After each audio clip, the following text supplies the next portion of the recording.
Oh, well, hi there. I didn't notice you'd made it.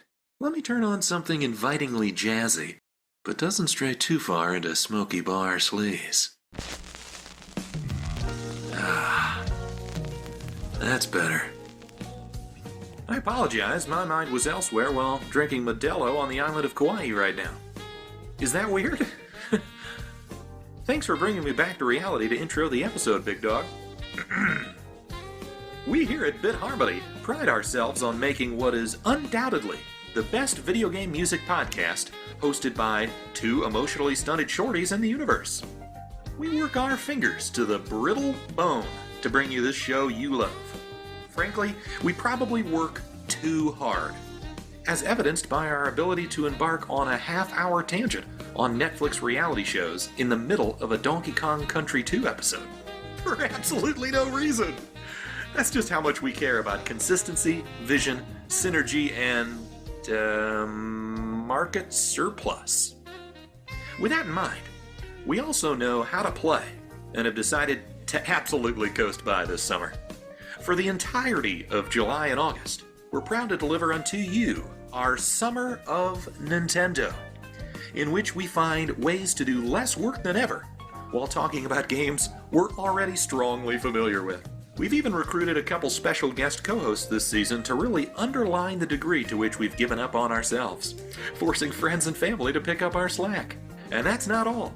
Each episode of Bit Harmony this summer will also be paired with a mini episode, exclusively to people who support us on Patreon at the $5 or higher tier.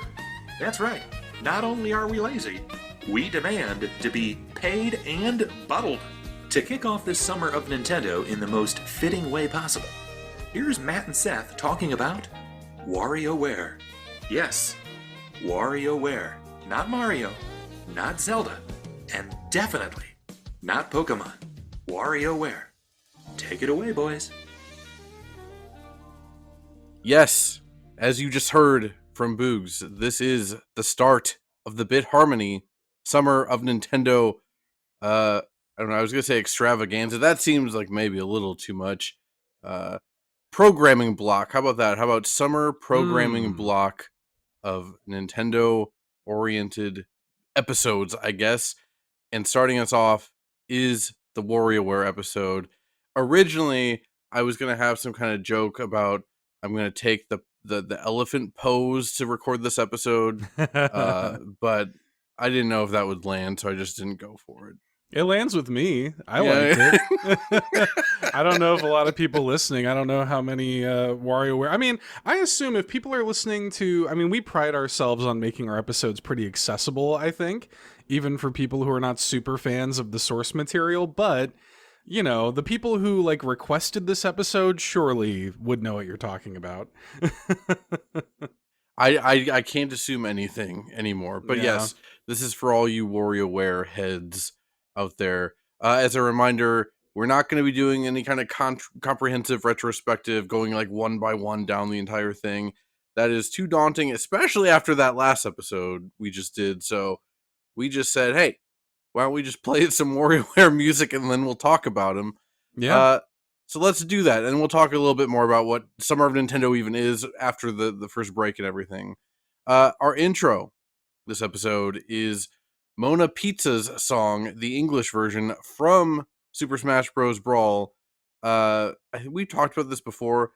If we can ever find excuses to play Smash Bros. Rearrangements in our episodes, I take them anytime. We actually have quite a few like WarioWare song rearrangements in this episode I'm excited to get to. But yeah, again, this is Mona Pizza's song, the Super Smash Bros. Brawl version. This was composed originally by Masanobu Matsunaga, Yasuhisa Baba, and Masaru Tajima, and this version was arranged by Takuhiro Nishi, and we'll be back.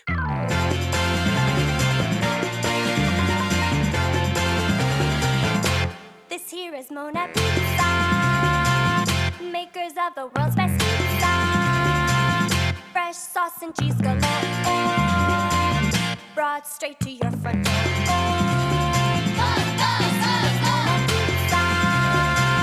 Makers of all tasty pizza. Our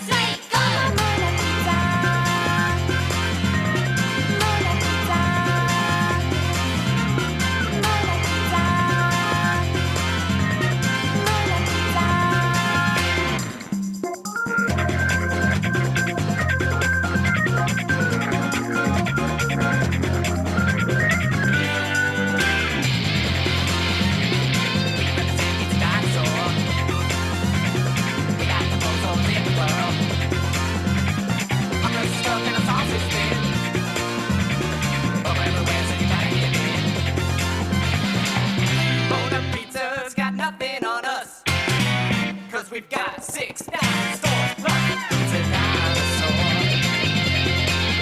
It's a dinosaur.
We've got 6 dinosaurs. Look, it's a dinosaur. It's a dinosaur.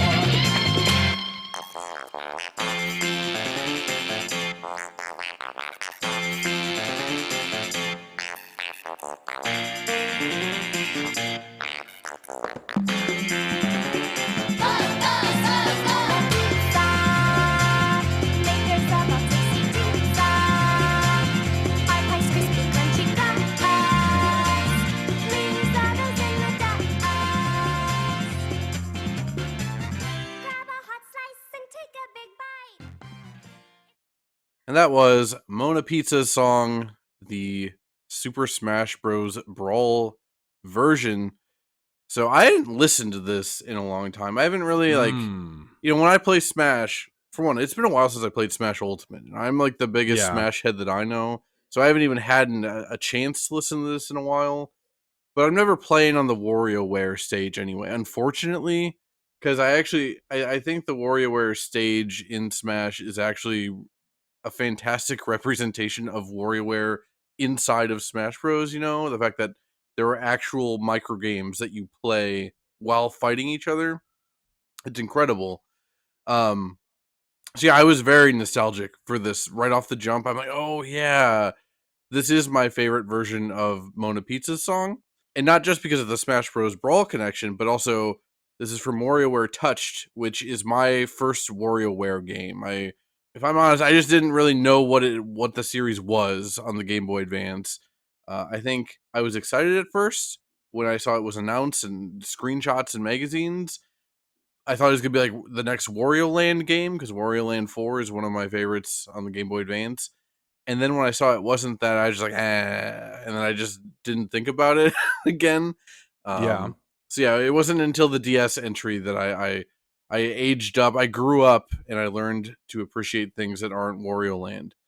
But yeah, I know. I really love this rearrangement. I love how much love Smash Bros. Has for WarioWare in it. It's actually kind of weird how much there is. Mm-hmm. Well, yeah, I mean, it's interesting, right? Because WarioWare, and I mean, we'll get into this, I guess, a little bit more deeper in the episode, but it's become a franchise that Nintendo cares about a shocking amount. Like, all things considered. Like, I remember like booting up the Nintendo Today app for the first time, and it's like, which franchises do you care about? And it has, you know, Mario and Zelda and Animal Crossing and stuff, but then WarioWare was one of them. I was like, what? Like, Nintendo, you know, cares enough about WarioWare to consider it like an active ongoing franchise enough, you know, alongside all this other stuff. And yeah, I get nostalgic for, you know, for this stuff too, especially like my favorite WarioWare game is the original one on GBA. That's like one of my favorite games of all time. It would be in my like top 10 probably.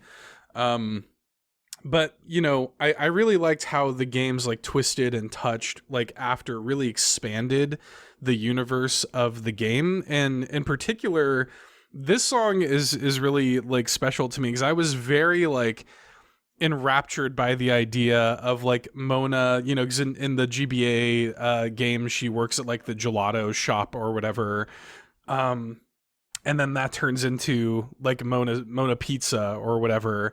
And I love how like a rival like big pizza chain called Pizza Dinosaur with like you know, aliens that kind of like these weird like alien biker dudes, you know, take over. And I love how the whole story in that game is like them like chasing her down and trying to intercept like one of her deliveries and stuff. And it just rules, man.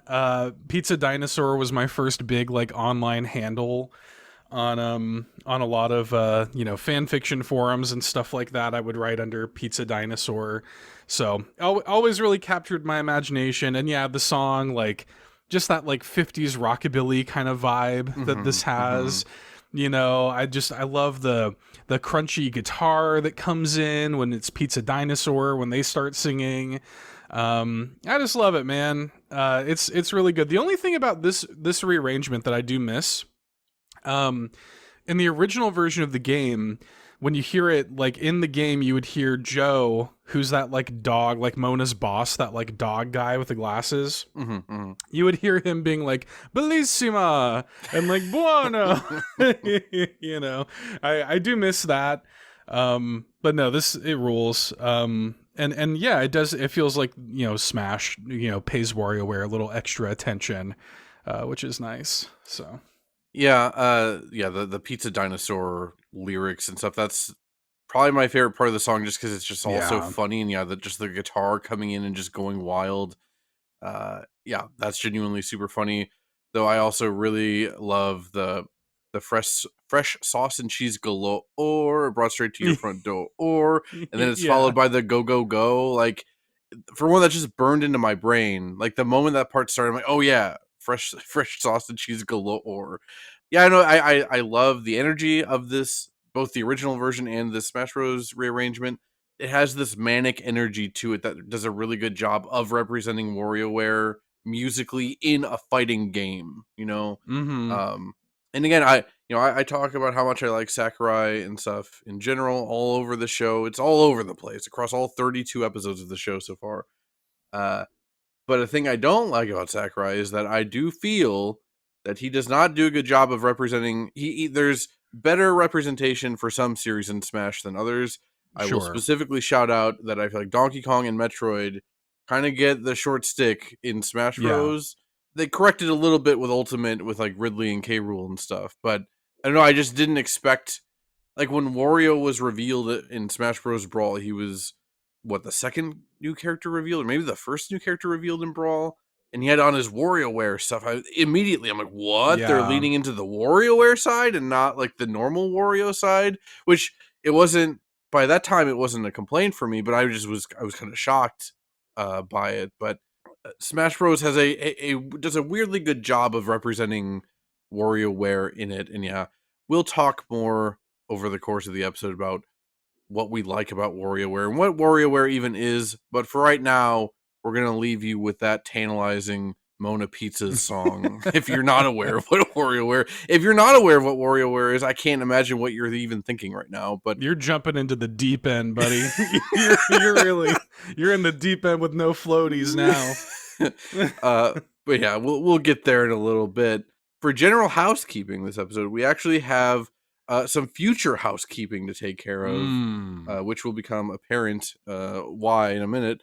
Yeah, this is the first episode of the Summer of Nintendo over here at Bit Harmony.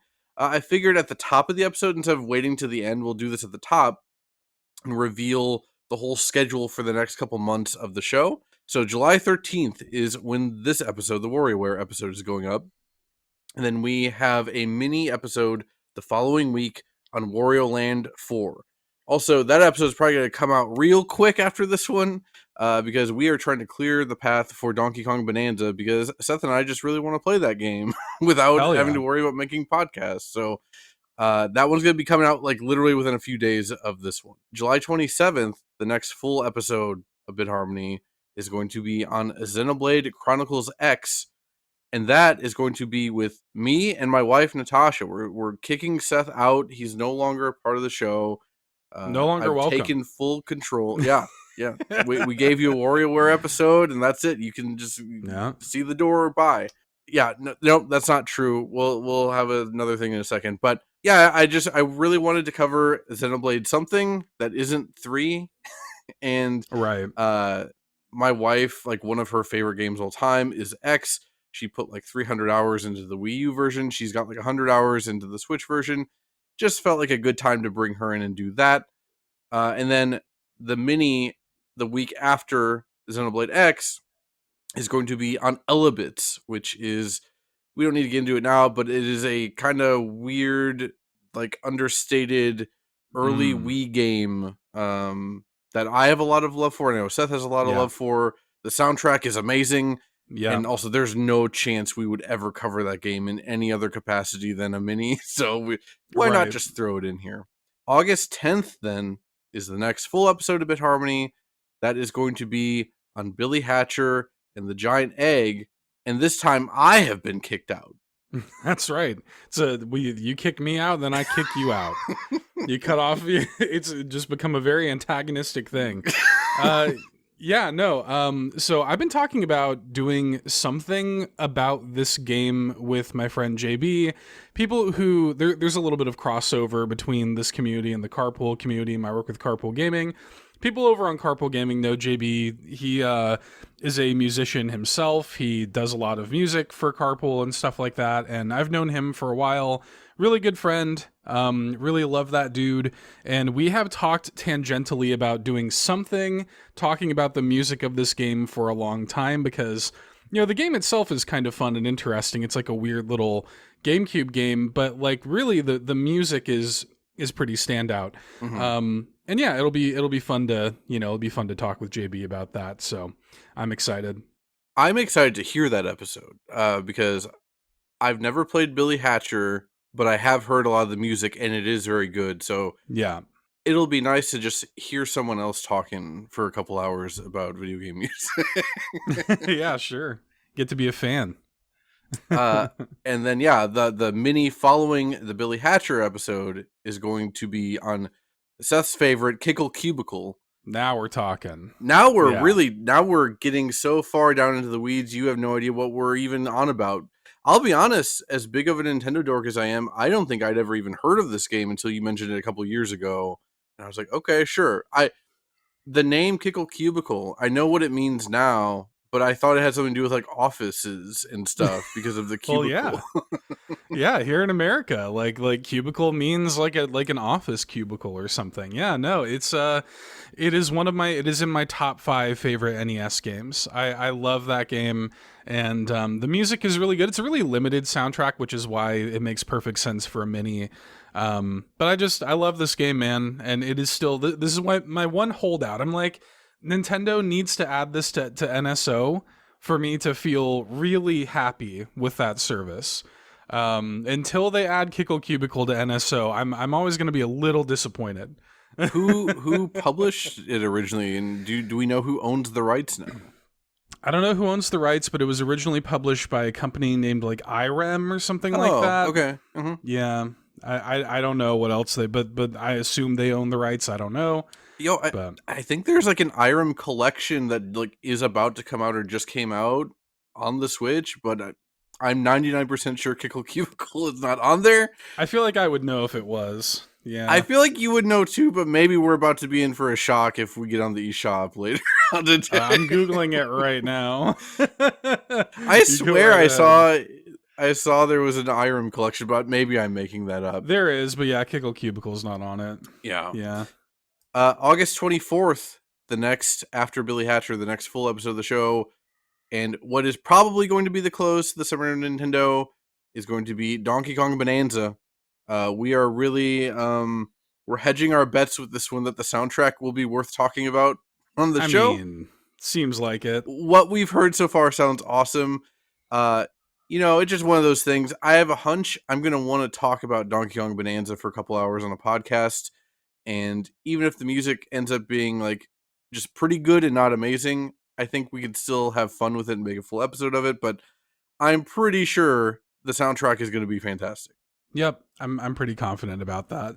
And yeah, by that time, like August 24th, I know is only like a month after the game comes out. We will certainly have both played through Donkey Kong Bonanza by that time.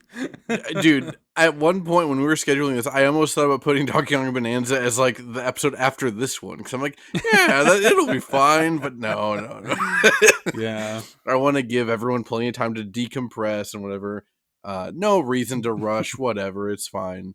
And then the following week after Donkey Kong Bonanza is going to be on Mario Party 1 specifically, the Yasunori Mitsuda Hell yeah. composed Mario Party. I've got a lot of love and nostalgia for that game and its soundtrack, but yeah, there's not really a good way to do a full episode of the show on it, so this was kind of like the perfect time for it. Just tangentially, in case this happens, I don't think it will, we have promised a Chibi Robo episode at some point in the future. We have postponed it until it comes to the GameCube NSO. We don't know when that's going to be. If somehow Chibi Robo comes to GameCube NSO by late August, we will then do an extension on the Summer of Nintendo. Summer never ends here at Bit Harmony. We will do a Chibi Robo episode after the Donkey Kong Bonanza episode if it's out in time. And if it just comes out later, it's fine. We'll just do it later. It just won't be part of the Summer of Nintendo. But hey, call your representatives now and demand that Chibi Robo is added to the GameCube NSO in August. Yeah, get a hold of Doug Bowser's phone number and get on the horn with him, man. Make sure you get that thing out within the summer period. I feel pretty good about that. I mean, I feel like, you know, if they're going to keep up like a monthly update cadence or something, then I feel like there's a good chance. Yeah. I definitely think there's an okay chance of that happening, but either way, I'm really looking forward to doing that because I've never played Chibi Robo, and I have a feeling it's right up my alley. So I'm more excited about Chibi Robo on the GameCube NSO than I am about like most actual new releases this year. Me weirdly, too. Yeah. So yeah, for my own sake, I'm selfishly asking you to call into your representatives and demand Chibi Robo, but actually don't do that. Please, God, don't do that. Call your representatives about real things. Yeah. And if you want to mention Chibi Robo at the end, I guess. But yeah, call your representatives and start riots about much more important things than Chibi Robo. So just to recap, we're doing WarioWare now. Next week, Wario Land 4, Xenoblade X with Matt and his wife, then Ella Bits Mini, then I'm doing Billy Hatcher with JB, then a Kickle Cubicle Mini, then DK Bonanza, then a Mario Party Mini, and then maybe Chibi Robo somewhere in there. That's essentially the lineup here. I should also just reiterate for those who don't know about the mini stuff, those are Patreon exclusive podcasts. So if you join the Patreon at the Golden Banana Tier Plus, Bit Harmony is essentially going to be like a weekly show for this summer. Now, they're mini episodes, so they're like an hour or less in length, but if you like this show, there has literally never been a better time to support what we do here on Patreon. So there's links in the show notes to check that out. It's a good time to do that. And again, we say this every episode, but we also really appreciate reviews. We did get 2 new reviews on Spotify since the last episode, so we really appreciate whoever left those. If you like the show, you can support it for free by leaving a 5-star review, and it genuinely helps a lot. So thanks to people for doing that.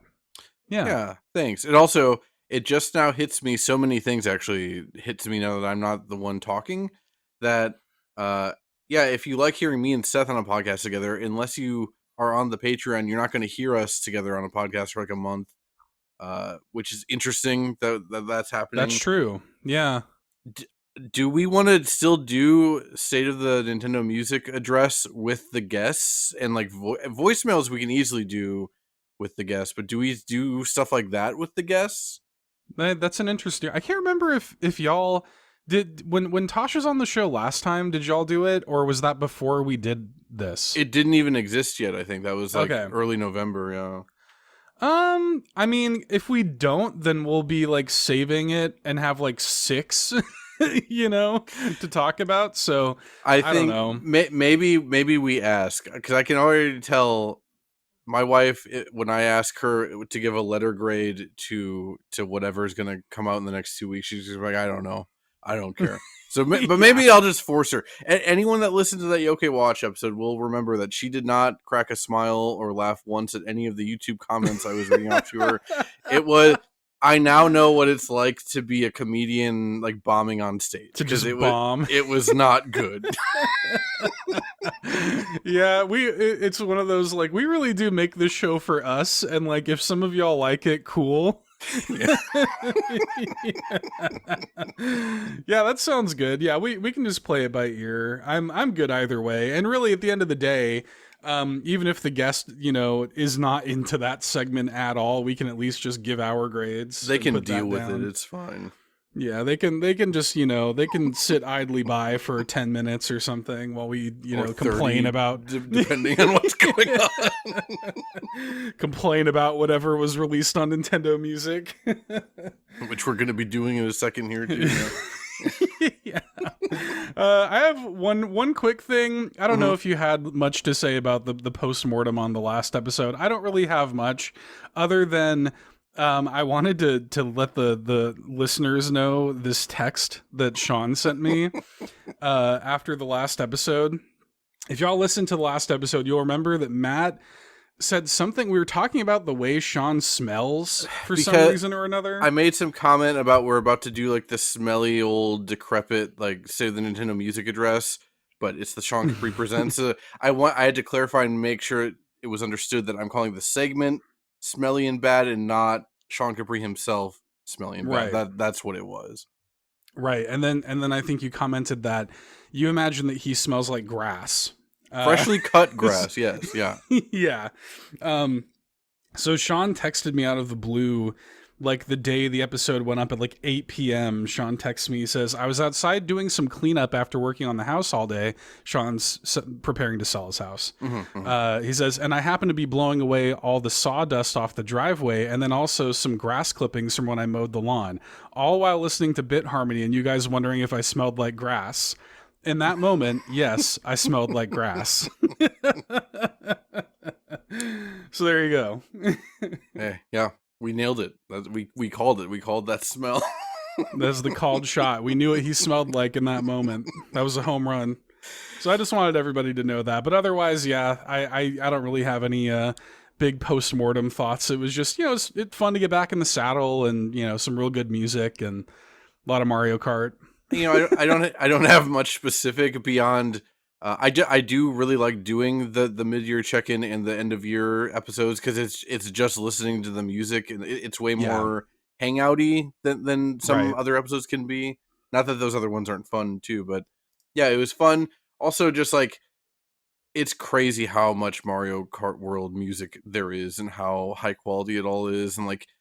Even while in the editing phase, I hadn't heard the Vanilla Lake music before we recorded that podcast. Otherwise, I would have demanded that be in the actual episodes, and I just had to sneak it behind us at some point for no reason, just randomly. I'm like, no, this is too good to not throw in here. But yeah, just truly shocking how much music is in Mario Kart World. But yeah, I don't have any other in-depth thoughts or whatever about it either. Though speaking about in-depth thoughts, let's get into it. We've got the Sean Capri Presents the State of the Nintendo Music Address. In the past 2 weeks, we've had New Super Mario Bros. U and The Legend of Zelda Ocarina of Time 3D. What is this? Why? Yeah. I mean, I hate to be that guy, but it's like, come on, y'all. Like, for real, like, what a, like, I really am trying to, like, be measured about this because, like, in my head, I'm like, okay, this is cool from, like, a preservation standpoint, I guess, but, like, it really is just, like, slightly higher quality, like versions of the stuff that was already on there. Like, Ocarina of Time was a day one NSO, like, Nintendo Music release. Makes no sense. Yeah. I guess, yeah, let's just start talking about Ocarina of Time 3D since we're already there. This was composed originally by Koji Kondo, and then Mahito, Yokota, and Takeshi Hama did, I don't know if they were doing mostly just, like, the sound, like, editing and stuff to, like, make it sound better. I would assume Mahito Yokota probably did the only like actual new song on this version, which is the second part of the credits, which Right. is an orchestral medley of Ocarina of Time music, which is lovely. It's fantastic. I'd have rather this just be added with Ocarina of Time or something, like have it as like a special, hey, this is from the 3D version of it or whatever. But yeah, that end credits too is awesome. I love it.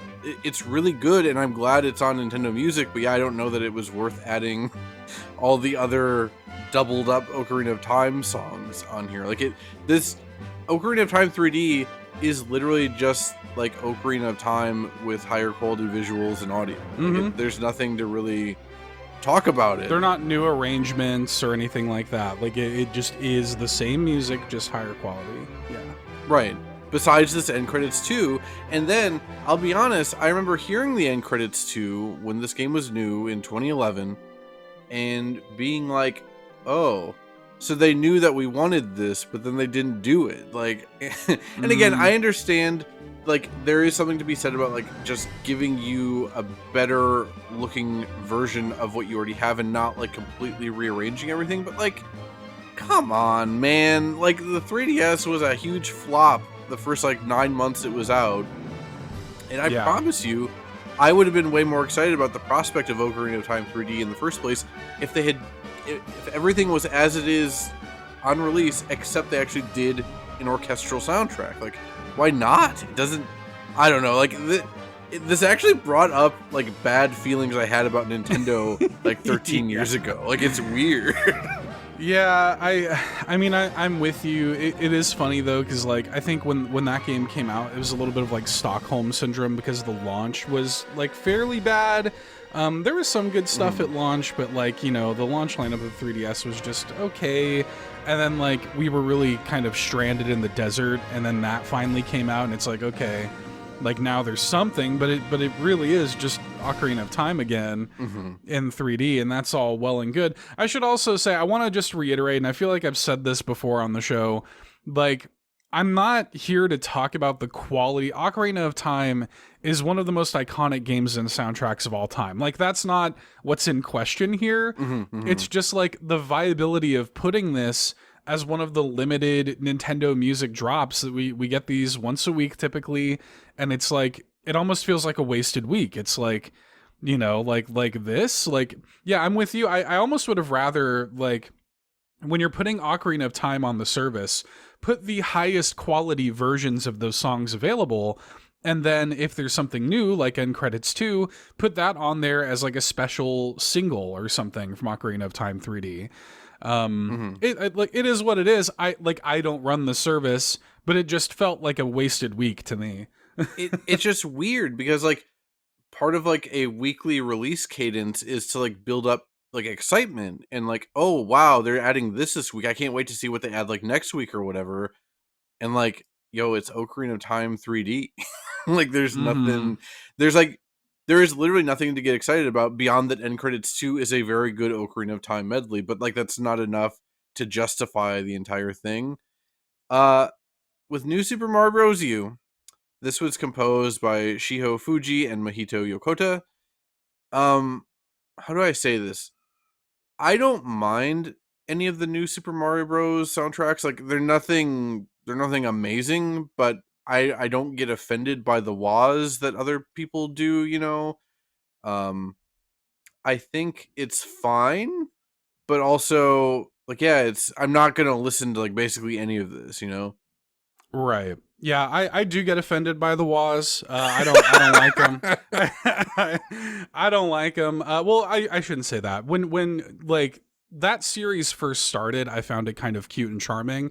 But by the time we arrived at New Super Mario Bros. U, which is a game that you and I actually both love, and like really, like, we're big defenders of this game more than most people. But like, you know, I was getting a little tired of just that whole thing by that time. The visual design of that series, the, you know, the sort of oral identity that series had, I was getting a little sick of. The biggest thing for me is that, like, listening to the soundtrack on its own, it's pretty solid. The big thing that kind of drives me nuts about this game is the world map only has like one melody that is then like remixed and changed for each version. Like every world you go to is the same melody, just like a different kind of pass on it.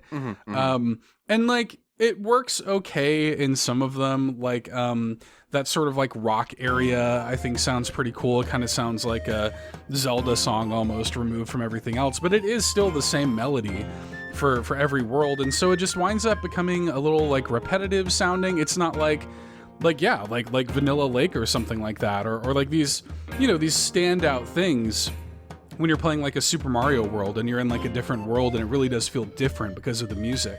You know, this doesn't really have that.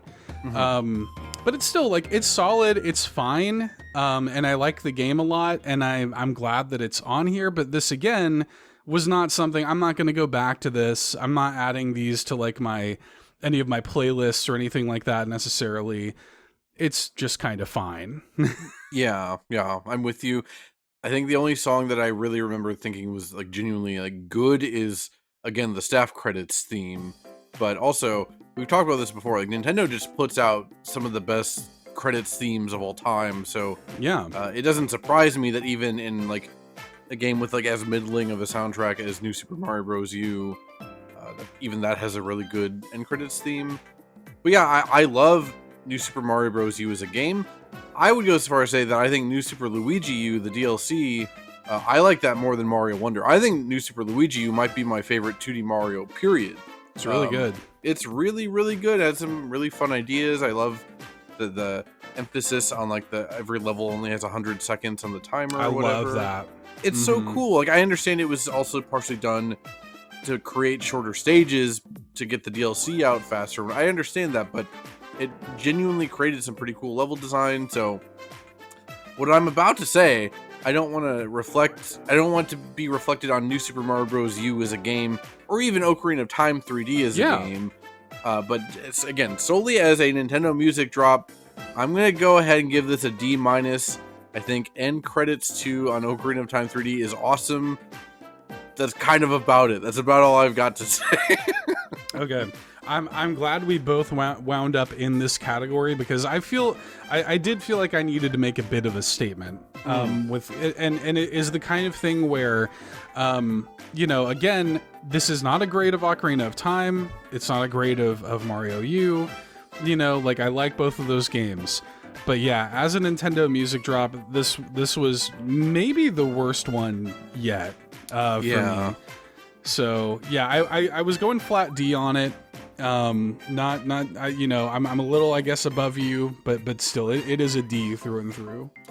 I almost went with a D because I do quite like the end credits too. Like, I like it that much that alone almost made me bump it up a tiny bit more. But yeah, I was just like, nah, I can't give it a full on F. But yeah, D-. I feel okay about, or I don't feel okay. I don't want to give things a D- ever. But it's one of those things where when Nintendo launches these services, I always get so excited about it.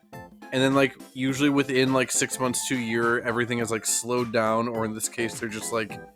There's so much music that's not even on the service yet. I know. They're giving us this already? I'm like, wait till we're in, like, year 3 before you start dredging this up, man. Like, this feels like bottom of the barrel, like, where we've run out of stuff to give you, so here, take Ocarina of Time 3D. Dude, like, there's so many, like, Kirby, Pokemon, like, even, like, other, like, Mario spin-off soundtracks that you could get in here before Ocarina of Time 3D. Hell, I would take Pilot Wings Resort, the premier first-party launch game of the 3DS. That has a fantastic soundtrack. I'd love to have that on Nintendo Music, you know? Yeah. Yeah, but I mean, you know what's funny though is, like, I saw people talking about this and being like, hell yeah, Ocarina of Time 3D, and I'm like, tell me you're somebody who doesn't use this app every week without telling me you're somebody who doesn't use this app every week. I mean, yeah, I used to be someone that used the app every week, and at this point, I haven't used it in quite a while because I'm like, this is all just garbage. I shouldn't say garbage, but you know what I mean. Like, I'm just like, I know. I don't need to re-listen to the entire New Super Mario Bros. U soundtrack. I listened to a few, but I'm like, whatever. Like, if I'm going to listen to music right now, video game music, I'd rather just load up the Mario Kart World soundtrack on YouTube and just listen to that. Yeah. But yeah, I guess we had to deliver the bad news. This has been the worst Sean Capri Presents the State of the Nintendo Music Address ever. So it's a bleak state of affairs this go around. But at Bleak- least we get to talk about WarioWare. Yeah, bleak world, bleak State of the Nintendo Music Address, but not bleak WarioWare. So with that, let's take our next break, and we're gonna be playing you Mona's Cute Cuts Ear Candy from WarioWare Touched, and then Mona's Cute Cuts Tutorial, also you might imagine from WarioWare Touched, and then Four Seasons from WarioWare Inc. Mega Microgames. WarioWare Touched was composed by Masanobu Matsunaga, Yasuhisa Baba, and Masaru Tajima, and WarioWare Inc. Mega Microgames was composed by Ryoji Yoshitomi and Kyoko Miyamoto, and we'll be back.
And again, that was Mona's Cute Cuts Ear Candy, Mona's Cute Cuts Tutorial, and 4 Seasons. So we'll start with Mona's Cute Cuts. I guess we can talk about both Ear Candy and Tutorial kind of back to back. For one, I didn't intentionally make this episode start off with so much Mona. Yeah, a lot of Mona here to start. A lot of Mona. I love Mona. I feel like she's a fan favorite, though, right? I feel like her and Ashley are probably like near the top of like the WarioWare cast. Yeah, I would say so. Mona's definitely one of them. In the fan community, like you almost have like subsets of Wario fans. Some of them really like the kind of like little gremlin characters like Lulu and stuff like that. Like so some people are really into that. Then you have like really big like kind of Jimmy T like 9-volt fans and stuff like this. But I think that Mona is definitely one of the fan favorite. Like Mona's just kind of like a good, well-rounded character that has a lot of like her own personality, but she also kind of she manages to be kind of like, I don't want to say girl next door or something, but she manages to. It makes it sound like we're talking about like an arranged marriage or something. Son, if you go with Mona, she's got that girl next door look. I guess I mean that like she just has that kind of like every person, like, you know, every woman kind of vibe. Like, you know, she's always like working and stuff, and like her character design is not usually too flashy. Although in this game it kind of is because she's in like a band in this game. But no, I think she's a great character, and yeah, she's definitely one of the fan favorites, I'd say. You know more about like the WarioWare fandom than I do. WarioWare is a series where like I love the series, but I don't pay attention to like what anyone is saying about anything about any of them. So I have to absorb all this like in like, you know, in passing in YouTube comments or social media comments. And I mostly just see people being weird about Ashley. So that's kind of where I picked up on that. Yeah. But I guess we could save that. We got some Ashley stuff coming up later. Yeah, when it comes to Mona's Cute Cuts, both of them, I guess, they both really remind me of, at the same time, of Earthbound and also Toe Jam and Earl. Yeah, sure.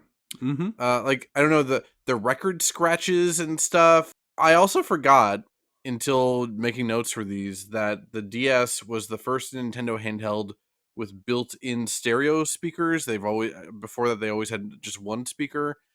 Right. So these actually are kind of fun to listen to with headphones, unlike some of the Game Boy Advance ones. Like, yeah, in Ear Candy, there's like some synthy, bubbly sounds, and sometimes they are going off in the left ear instead of the right. I thought that was pretty cool. You can just always tell that the Wario team at Nintendo, that they always have just loved playing with audio, and as someone, you know, that likes editing audio also, and like for dumb reasons, for like nefarious purposes, I appreciate that even more now than I did back then. But yeah, they just have so much fun with what they're doing. Like even in Wario Land 4, which we're going to talk about that on the mini, like there's so many like vocals and stuff, even in songs where it feels like it doesn't even really belong, but they did it anyway. And especially with like Game Boy Advance games, like it really feels weird how many voices you're hearing in WarioWare games at times. But yeah, I don't have too much else to say about either, I guess, of the Mona's Cute Cut songs. I just really wanted to throw out that Toe Jam and Earl reference. I think there's like a mini game where you're playing a rhythm game in Toe Jam and Earl Panic on Funkatron, and that's what it reminded me of. So whenever I can reference Panic on Funkatron, that makes me feel good. Yeah, no, I think that's all very apt. I like Mona's arc in this game. Like she's in a band with these two weird little guys named Art and Deco. Deco's like this big yellow like dog guy. I like the way that like the dog characters look in WarioWare, how they have those big like floppy ears and stuff, and I don't know. I really like that. I think that's Deco, and he's like the one you hear beatboxing in the tutorial song. And then Art's a little dude who he almost looks like a Moogle or something, and like he plays like an electric banjo, which is really great. So I love that tutorial song because like you have all that, and then you have Mona who plays the bass, and you can hear all of that like really prominently in the song. And then they also like the big story, the whole cute cuts story with this. And what the ear candy is like the news broadcast that introduces that entire story. And that song kind of has this like disco Weather Channel, kind of vibe to it, which is really good. Just like good, record scratches and bleeps and bloops. But then that leans in to the tutorial song where they bring in the like kind of guitars that represent Mona's like rival in this game. I don't remember her name, but she has like this, the news reports like, announcing that Mona's band is now like the #1 band in Diamond City or whatever. And then like her rival, that she's overtaken is, trying to stop her and stuff. That's usually how it is with Mona. Like she kind of does really well and then somebody's out to get her because she's doing really well. So, yeah, just really, really good stuff all together. And I like her little arc in that game. That's kind of what I mean. Like Twisted and Touched, I think really kind of expanded the world of WarioWare, and it made it feel a little bit more, I don't know, real in some way. And I think that like you mentioned the audio design work. I think the audio design of these games does a lot of that heavy lifting of like making these games feel real, like little like real world, I don't know, just something about like the vocal chops. There's going to be a lot of actually like vocalized songs in this episode. Something about that, like the fact that a lot of the music is even diegetic, like the Mona Pizza song that we played earlier is sung by like a character in the world that is singing that jingle. It's a thing. And I don't know, something about that is just really charming to me. And really, I don't know, it really kind of like sells just WarioWare as an entire concept to me. Yeah, it's funny though. I replayed WarioWare Touched for the first time in quite a long time. I don't know, about 2 years ago. It was actually for our old Games Club podcast that we don't really do anymore. I was very surprised, specifically with the Mona stuff, how much talking there was. There's a lot of like dialogue and waiting to get into the microgames, specifically with Mona stuff. That was weirdly off-putting. Again, I'm with you. I like the story and I like the characters. Or story is kind of a strong word for what it is, but little arc. But yeah, I'm like, oh, I think because the most recent WarioWare I'd played at that point was the Game Boy Advance original, which is like way more like you're just getting in there and you're playing. There's virtually none of it. Right. Yeah.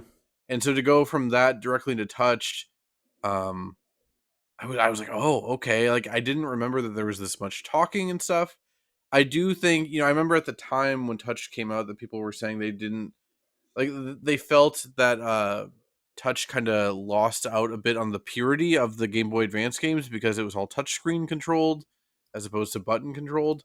And yeah, I think I kind of agree with that on my last playthrough. Again, this is like 2 years ago now, but I have so much nostalgia for Touch. It's probably the one that I have the most nostalgia for, and I really love it in my memories. But yeah, nowadays I would probably rather play like any of the other ones at this point, which is a shame because I do think it has the best soundtrack, if I'm being honest. Yeah, it's interesting. I like, for me, when I'm playing through like the campaign of a WarioWare game, like I want that. Like I want the vibes, the characters, the story and stuff. So I'm always quite delighted by that. And what's nice about WarioWare is after you complete, that section, you can just go back in and you can get right back into the mini games. And like the game is built for replayability or whatever. But so I think it's really good for like a first playthrough.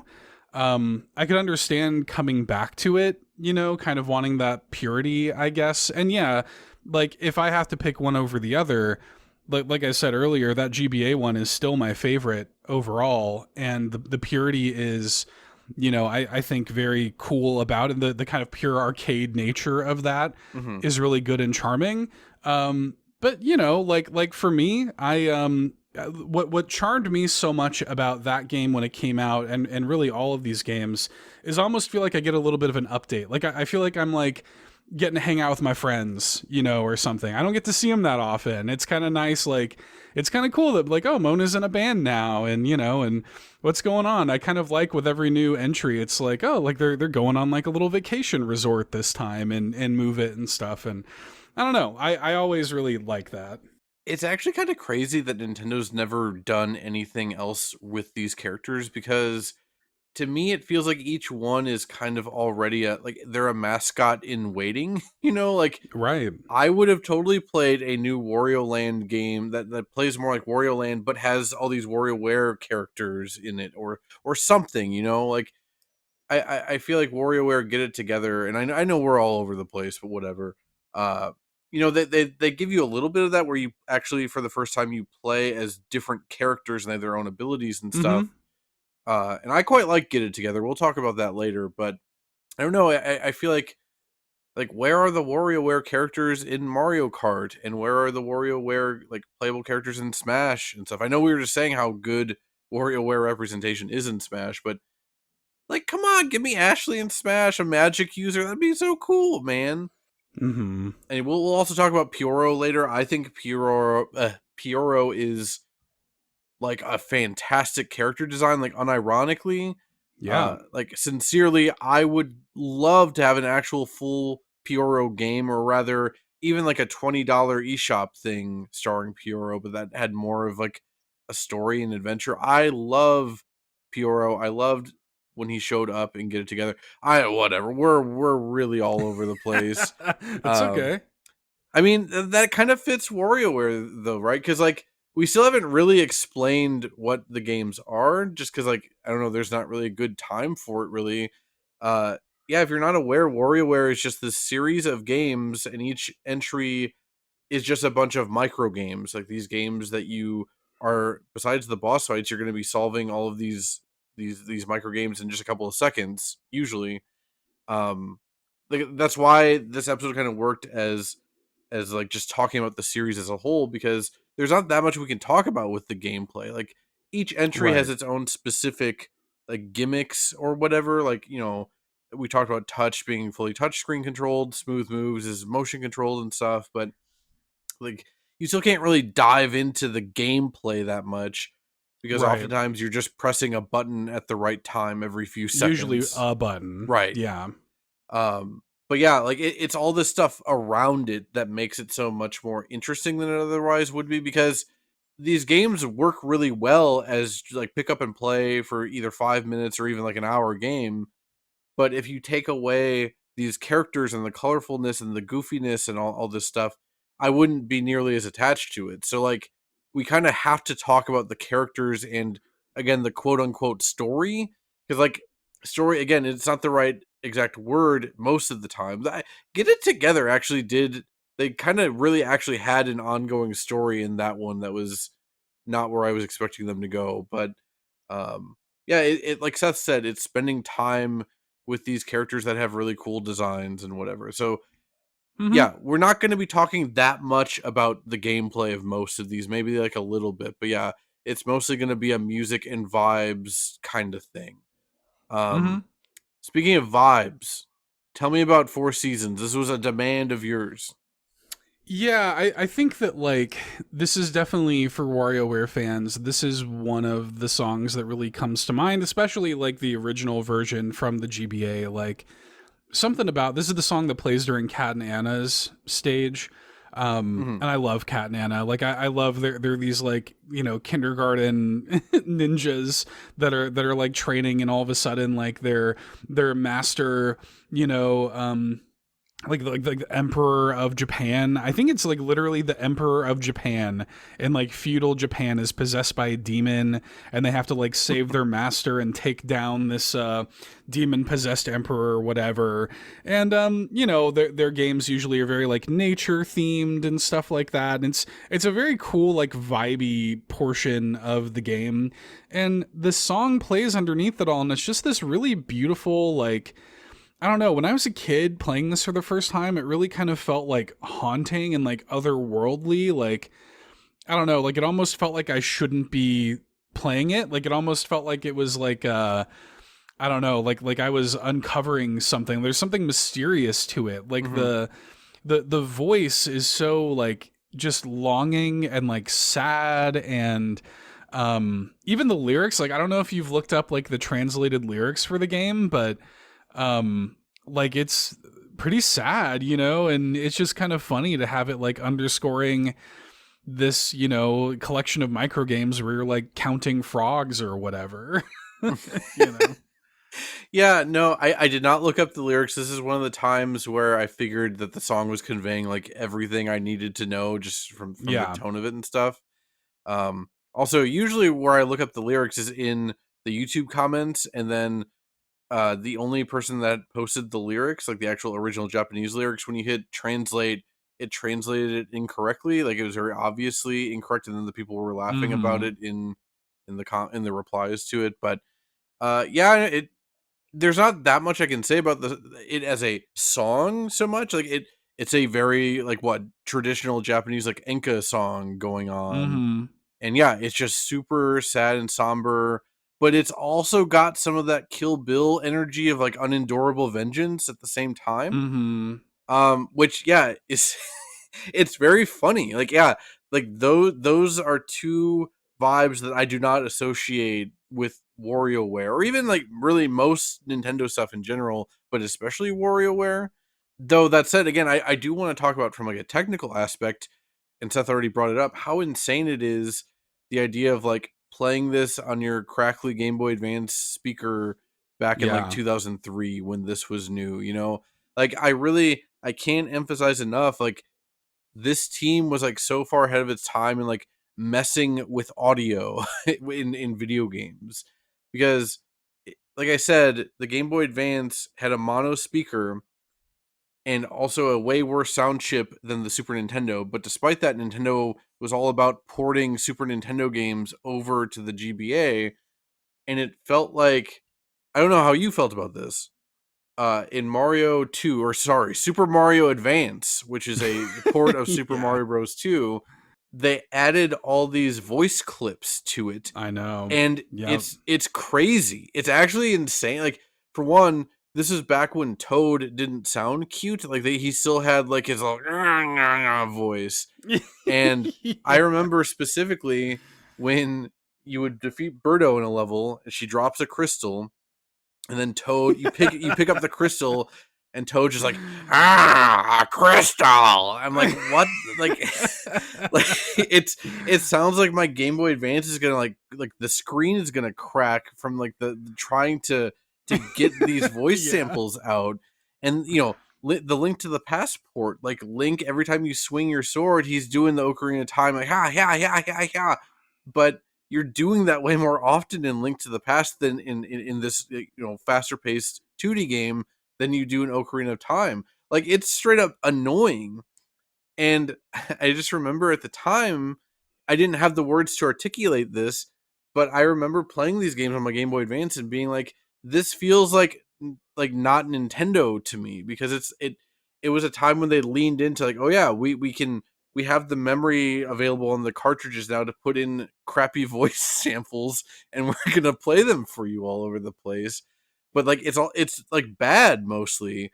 But then you have the Wario team, and again, with WarioWare and Wario Land 4, there's so many sampled voices and vocals and stuff, but like, and again, it still kind of sounds like garbage coming out of the Game Boy Advance speaker, but they actually like put effort into it, you know? It wasn't just like, oh, we can do this now, so let's do it. Let's put Mario's jumping voice sample in here and you'll hear it a billion times an hour. Like, no, they were thoughtful, and they said, let's compose a traditional Enka song and put it into WarioWare for some reason. Like, it's goofy and it kind of doesn't fit, but that is what gives the game its personality to me. I think that's a huge, maybe the number one thing that attracts me so much to like Wario as a character, Wario Land, WarioWare. Like, there's something about the like grunginess of Wario and like his world that I think, you know, makes me feel very connected, because the real world is like that. Like the real world is not like a polished, pretty, you know, sort of thing. Like I don't want the rough edges of everything to be shined away. I like that Wario and his games like embrace the rough edges. And yeah, he's gross and he's farting and eating garlic, and that's like a big part of his character and his design or whatever. But I think because of that, like that's what makes his world feel real. And in a way, like listening to this stuff coming out of, your tinny GBA speaker, something about it, like it almost feels like you're, because I've struggled to articulate this over the years too, but it almost feels like you're like, I don't know, like tuning a radio into another dimension or something. Like you're like you're hearing like a radio from another little world that lives in your pocket that you're able to tap into while you're playing this game. I know that sounds crazy, but like that's kind of how it feels. And there's something about it, like even the little stuff, like in the first WarioWare game, whenever you complete somebody's minigame collection and they're set and they're like added to the larger Diamond City, and then like you'll just hear their little voice lines like kind of worked in, like you'll just hear like Jimmy like, come on, you know, and like the hey, you know, like little stuff like that, just kind of like, I don't know, something about it, like it feels way more real. You know, like we'll talk about this more with Wario Land 4, but you know, when they're trying to emulate acoustic guitar in Wario Land 4, like that feels more real to me than somebody doing it very accurately, than hearing Ellie play acoustic guitar in The Last of Us or something. Like it just feels, there's something about the grit of it, the grunge of it, I don't know, like the sort of approximation of it. It feels like trying to convey a real emotion or something with the limitations that you have. Right. Yeah, I don't know. I've always loved that. I've always really connected to that. I had this written down for the next song we're gonna play on the next break, but I'll say it here. To me, especially the original WarioWare game, in particular the original WarioWare game, even the game feels like it's like bursting at the seams. Like, you know, there I don't know how many microgames are in the original WarioWare. I'd hazard to guess like around a little over 100 or something like that. But the combination of how many microgames are in there, and then the fact that there's so much different, like there's such a variety in the visual presentation, as well as again like full on songs, because again, you had to put yourself back in the shoes of someone in 2003 when this game came out. I think it was 2003. Like I was not used to hearing this on my Game Boy Advance. You know, I'm used to, when I'm playing games on my handheld back then, I'm playing Pokemon, I'm playing Castlevania Harmony of Dissonance and stuff, and I love those games and those soundtracks, but it doesn't sound like this. Like the fact that they're playing a traditional Enka song, even though I didn't even know what that was back then. Again, it makes it feel like the game is like trying, like it can't even be contained by the cartridge that it's in. Totally. You know? Like it is literally like bursting out. And yeah, that's such a cool feeling. And again, I didn't play the original WarioWare, this Game Boy Advance one, until it was a 3DS Ambassador game. But I still got that feeling, obviously to a lesser extent, but I still felt it a little, even playing it like 10 years later or whatever. Yeah, it's a really cool game, and also it's on the Nintendo Switch Online NSO expansion pack on the Game Boy Advance app. So like it's very accessible. Truly, it probably is the best game on the Game Boy Advance app. Like no joke. It's honestly, it's one of the best games on any of the NSO things, period. So if what we're saying sounds intriguing to you and you've never played it, honestly, pop that expansion pack. It's totally worth playing the original WarioWare even today. Yeah, I always, you know, my go-to line in regards to that is like the best games on both Game Boy and Game Boy Advance are all Wario games. Yeah. You know, and that's, you know, that kind of like the, you know, for me the two best GBA games straight up are WarioWare and Wario Land 4. You know, just you know, it's an amazing game, and yeah, it's great for a show like this one because the music and the sound is like such an important part of what makes those games work at all. Hard to overstate, man. Like, that used to be my cousin and I, we'd be on like road trips going to our family reunion, passing my GBA back and forth, playing WarioWare. It'd be like, you do one, I do one kind of thing. And you know, they even had like some little janky like multiplayer games that they managed to like work in there, where like there's one where you're like these two vacuums and you're competing to see who can like suck up the most trash, and you like, one person is controlling it with like the left side of the GBA and the other with the right, so you're kind of like holding them between each other. And it's like, I don't know, just something about that, man. It's a really precious game to me. I love that game a lot. Yeah, it really is. Again, the Wario team, I feel like they just consider the handheld aspect of play so much better than like even other Nintendo development teams. I mean, if I'm not mistaken, like the Wario team, and which evolved from like the Mario Land team, that was also the team that made the actual Game Boy hardware. So it makes sense that they would have the idea of like, hey, we're making something for handheld play, like beaten into their DNA, you know? I love WarioWare. I'm excited to talk about more of them, even though, yeah, in a lot of ways, I do think the original is probably still objectively the best. But with that said, let's go on our next break then. We're going to play you Drifting Away, again from the original Mega Microgames. And then we've also got Tomorrow Hill. This is the Drivel and Spits segment of the show. And if you don't know what that means, don't worry. Tomorrow Hill being from WarioWare Smooth Moves. So again, Drifting Away was composed by Ryoji Yoshitomi and Kyoko Miyamoto. Tomorrow Hill was composed by Naoko Mitomi, Masanobu Matsunaga, and Yasuhisa Baba, and we will be back.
And that was Drifting Away in Tomorrow Hill. Very, very somber break on it. Well, kinda.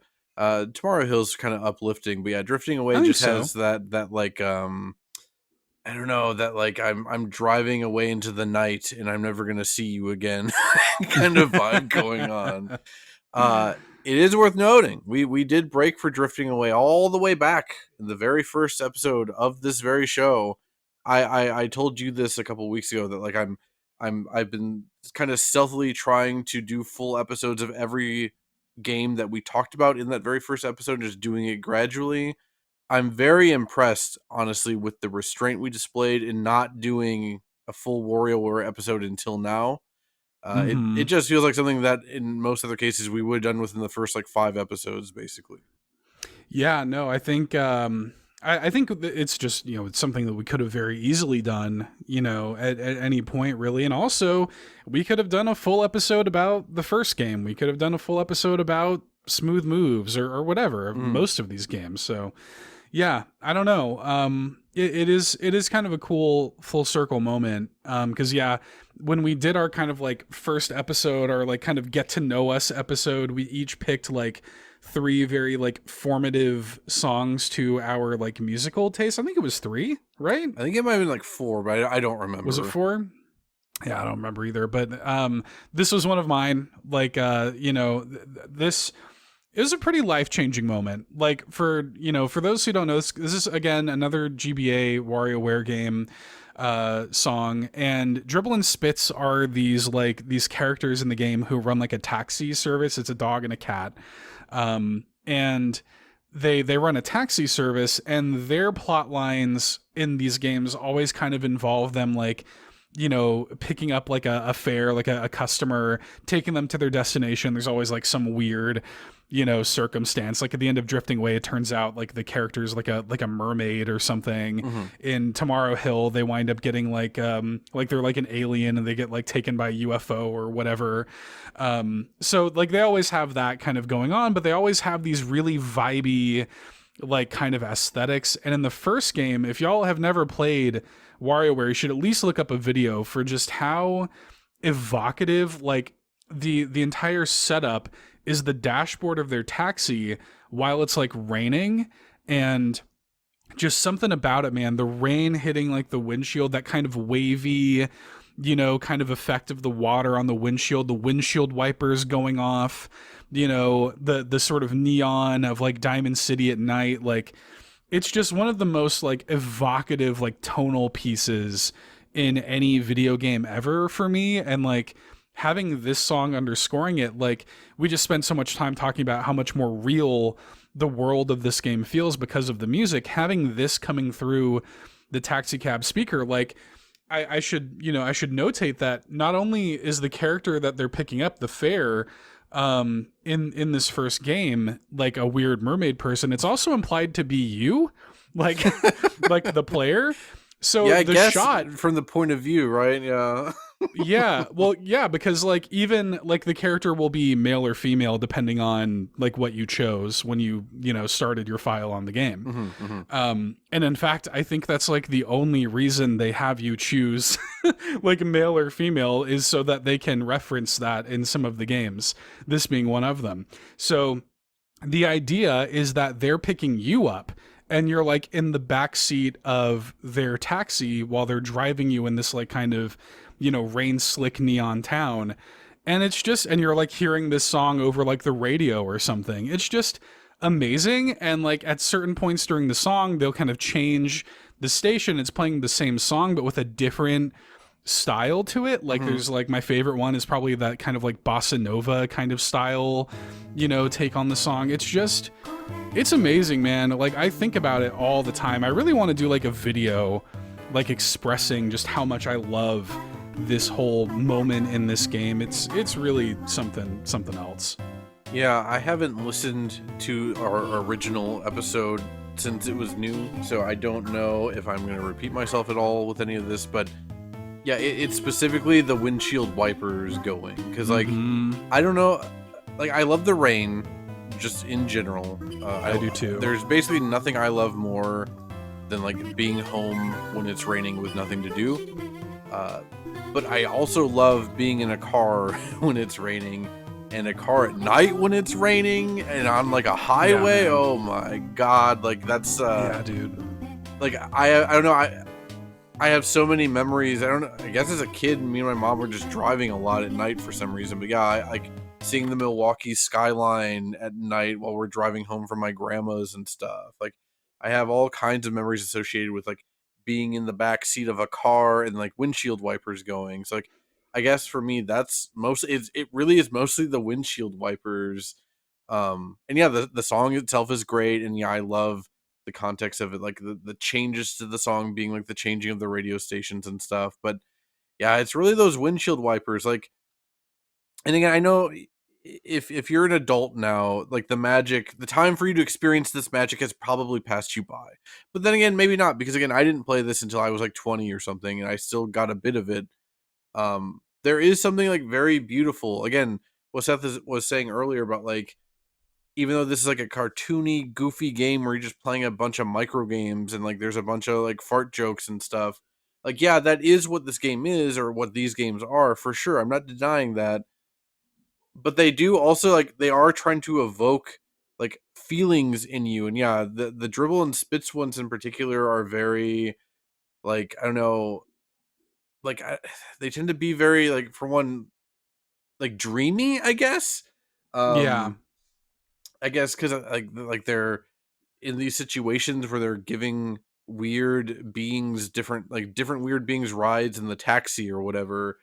And I guess there's some like, you know, if you're a real taxi driver, or I guess Uber driver in this day and age, like you probably do meet a lot of like funny characters and stuff. So even like that was something I hadn't considered until right now with like the mermaid of, yeah, they're Mm-hmm. trying to evoke the feeling of being a taxi driver and running into like a weirdo or whatever, having an interesting story to tell. But yeah, like these games, they do such a good job of evoking like real feelings that clearly the people working on them have felt, and like evoking memories and stuff of driving home on a rainy night or whatever. It's beautiful.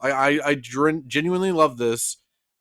Spoilers, we are going to end the episode with the Mario Kart World drifting away rearrangement. Like the reason we didn't have it in the last episode because I knew I wanted to do it for this. Mm-hmm. And yeah, we talked about it a little bit on the last episode too, but just the fact that the composers of Mario Kart World, they chose to rearrange this. It genuinely like made me happy in a way that I wouldn't have been able to. I still can't really fully describe, because it's just like, yeah, y'all recognize, you know, like Yeah, for sure. You also Yeah. get this. Mm-hmm. This is the WarioWare song for me. Like when I think of WarioWare as like a franchise, this moment, this song is what I think about. I think there's also something kind of like in a very like childlike sense. I think there's something kind of comforting about being driven somewhere. Like about being in the back seat of somebody's car, putting your trust in them, trusting that they'll get you where you want to go safely, you know, like I don't know, there's something about that in a weird way. And like, you know, a lot of my time playing GBA in this era of my life, like I kind of mentioned, we were going on a lot of like road trips and stuff. And yeah, it would be at night and like the, you know, the sort of orangey glow and the highway lights, and yeah, raining and looking out the window and stuff. And this definitely, like in this little GBA, like the tiny moment, you know, in this game, really captures that feeling perfectly. And yeah, it just, there's nothing like it, man. Like I'm like, this is the power of video games right here. This is what it's all about. Right. And again, it's just like this tinny sound blaring out of your Game Boy Advance and whatever. Like if you're playing on original Game Boy Advance, not SP, you can't even see the screen anyway unless you've got it under like a searchlight. Like, but there is something magical about that. Like, yeah, I don't know. Even just hearing this again for this episode, I'm like, yeah, like what, like what a song, man! Like what a game! What a cool setup and context and everything. Do we want to move on and talk about Tomorrow Hill then? Yeah. I mean, look, Dribble and Spits, they just always seem to have the best stages in these damn games, man. It's just something about, although, you know, the actual The actual setup of this one, I think, is a lot less evocative than than Drifting Away, but it is still kind of weird and like liminal, like in its own. It's a very like happy and upbeat song, although there's a little bit of like melancholy to it. I feel like there's like melancholy and hopefulness to it, and in the lyrics and stuff, and it's got whistling in it, which I think whistling to me is like the perfect way to represent melancholy and hopefulness. Like happy, sad, the best way to convey that feeling is whistling, to me. So for me, that's a big part. The whistling and also the child chorus. Like, yeah, whenever there's like a child chorus, I'm like, oh, all right, you're trying to get me with this one. Like, again, like I remember the Gungaga song from Final Fantasy VII Rebirth and stuff. Like, yeah, whenever they just like erupt, not that the song erupts really, but whenever there's like a child chorus going on, I'm like, okay, all right, you guys got me a little bit. I haven't played Smooth Moves in a very long time. It is like one of my favorite WarioWares, at least in my memory. Again, I haven't played it recently to know for sure, but I didn't remember this song that much. But when I started listening to it, I'm like, oh yeah, okay, I remember some of these lyrics. If I'm honest, this might be my standout song of the episode. I really didn't remember it until you had linked it. Yeah, the main notes I really have about it was that I was really blown away by the lyrics. We feature Japanese games with lyrics that are like very sweet and touching and stuff like all the time on this episode. Or on the show. I think of the Monkey Ball episode in particular, like the step and roll music was also good with all the lyrics and stuff. But like that game, it got to be like a little cheesy, but it was like the kind of cheese that I like. I would go so far as to say I don't really view this song as like cheesy at all. Like obviously it's like a little bit, but it could have very easily gone way down into the way too saccharine trap kind of. And like this is a little bit saccharine, but it's like, to me it's like just the right amount. I specifically had that the delivery on Already Said My Goodbyes at 138, then followed by the child chorus. Already said my goodbye.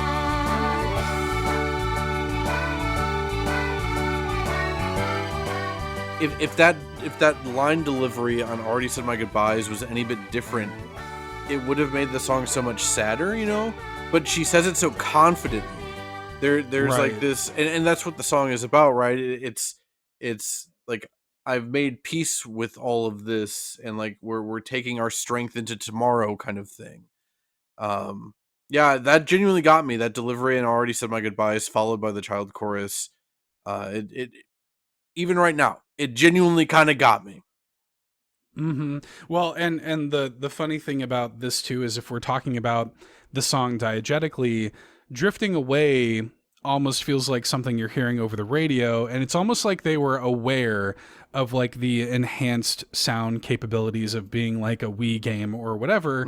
And so this sounds like it's something that is either happening in the like inner monologue of the, the passenger, or something that she's singing, during the ride or something like that. Like it all just seems much more clear, because the technology allows for it to be much more clear rather than it being something that's playing over the radio, which I think is used to really good effect here. And I really like that a lot. Yeah. I just think that like, this is just one of those really memorable, moments. And it is funny because when you're playing Smooth Moves, like they have all the different forms. And so they want you to be contorting your body into these stupid poses and laughing about it. Right. So like you'll have, you'll be playing this, and then like in the middle of it, you'll just have like the announcer, like the big cheese, or whatever. And like, just kind of like, I don't know, there's something about it. Like you're kind of like up and moving and doing these like these silly forms, but also there's this very heartfelt and like emotional, song being played. I don't know, man. There's just something about it. There was a very good YouTube comment. I didn't write it down or add it, but it was something to the effect of, on this song, it was like me trying to listen to this song while playing the game, and then the game announcer just being like, no, because I have to Yeah. tell you about Yeah. which pose you should do. Yeah. Another fun thing about this song, and this actually happens in another song that we'll cover later in the episode, but this they did something kind of cool and interesting with this too, where there is almost like a secondary version of the song based on how well you're doing. So like, if you're doing well in the minigame, the song plays out, normally as you heard it. But if you're failing, like the lyrics change and the delivery changes, which is kind of funny.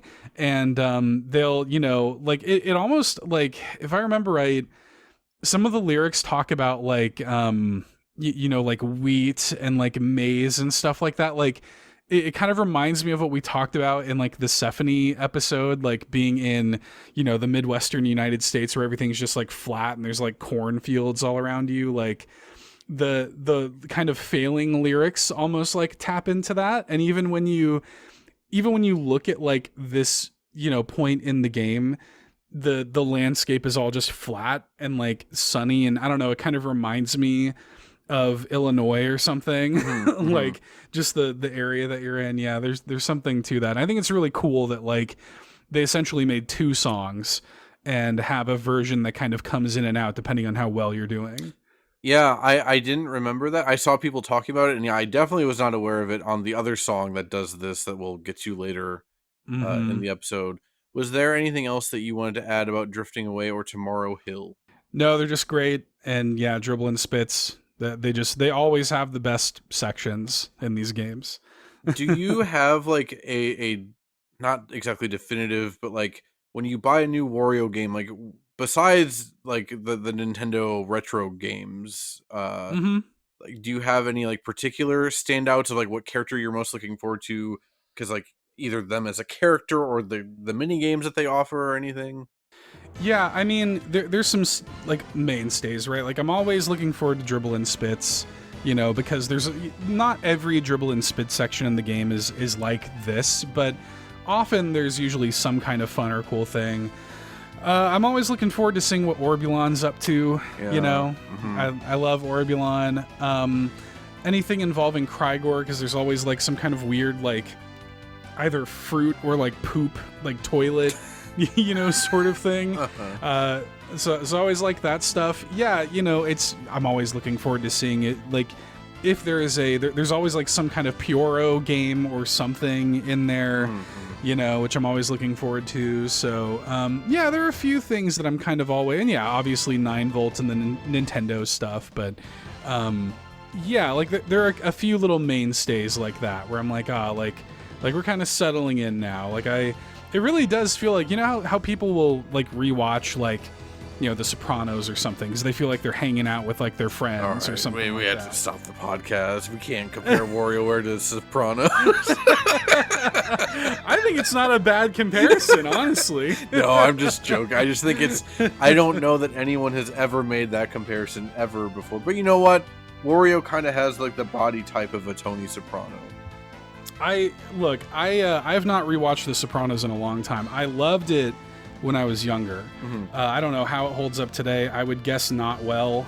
But there is like a certain comfort, I think, in rewatching shows or like The Office or something, with characters or Parks and Rec that you just come to like know and love, like it's cool that WarioWare is still like an active franchise because I feel like I get to reconnect with my friends and have like little updates from them or something.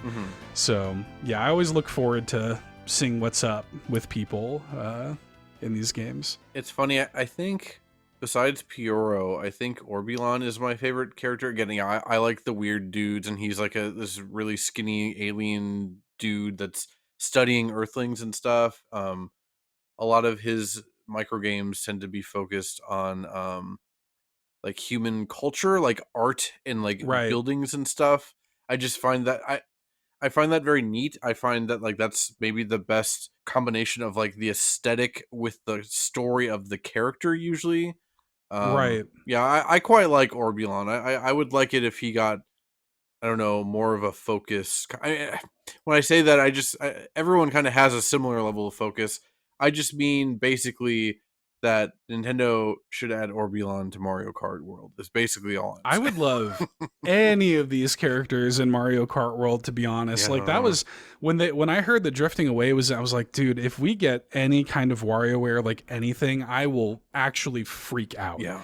Like I will freak out about. I'm another one of my favorite characters is Jimmy T, and we have a Jimmy T song a little later in the episode. But I love that dude. It's also kind of charming because I know you said you don't really keep up with like the WarioWare fandom, but he's become kind of like a trans icon. Oh, okay. Jimmy T, yeah, because like there's it's not really.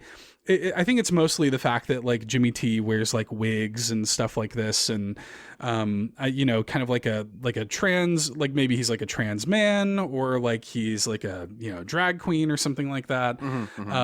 So a lot of trans people in that community latch on to Jimmy T, and also as the series goes on, we get to see Jimmy's kind of like extended family and stuff. And Dude, was it Touch? Was that the first one that had like his mom and stuff in it? Because like either Touched or Twisted. Yeah, I love in Touch. Yeah, I've never played Twisted. I love in Touch when you see the rest of his family and they all look basically the same, like different sizes, but otherwise they all have like the same like face and wig and stuff, but different colors. I just like his mom is very funny to me. She's very short, but she's got like a red or orange wig that looks just like his. She kind of looks like Muriel from Courage the Cowardly Dog a little bit. I love it. yeah, I quite like Jimmy T. I also like in Touched. There's often times when you're doing a character's story or whatever campaign, I guess if you want to call it, there's usually like a little throwaway mini game like during the actual story bit before you actually play the game. And with him, it was like get bugs out of his wig or something. You had to tap like bugs that are like he's all itchy or something. Yeah, I quite like that. Before we get to our next break, we got 2 voicemails this episode. One was a request from or for WarioWare stuff, so I figured we would do that now in the middle of the episode. That first voicemail. Okay, let's hear it. Hello, it's Roman on the All Nintendo podcast system. It is I Spriteless again. I always liked WarioWare. It reminded me of Flash games, and it came out when there were Flash games, and where seemed the only one of the big 3 to acknowledge short little games was Nintendo with the Game & Watch collection. But, so they made more short games. So yay. My request for music is Ashley. Call Me Ashley, the Japanese version, because it's better. Yeah. All right. Thank you guys for giving me entertainment and have fun. Ta-ta for now. Bye. Thanks, Spriteless. Thank you, Spriteless. Yeah, I was glad Spriteless called in wanting the Ashley theme because I knew we kind of had to have the Ashley theme in here in some form or another, and like we were kind of debating on like the how and the which one. So yeah, Spriteless wants the original Ashley's theme, the Japanese version, and then we're gonna pair that with the Smash Bros. Brawl version rearrangement of Ashley's theme. That one we're going to do in English. I figured that way you can hear both versions and also hear like the English lyrics. Even though it's not the original version, you still hear the lyrics. They're very different, actually. We'll talk about that. Yeah. So yeah, that said, Ashley's theme composed by Masanobu Matsunaga, Yasuhisa Baba, and Masaru Tajima, and the Brawl version was apparently rearranged by Takuhiro Nishi. And we'll be back. 世界一になろう人気者アシュリー一目見れば誰もが振り向く当たり前アシュリーだもん世界中になら憧れるそれは彼女のことアシュリー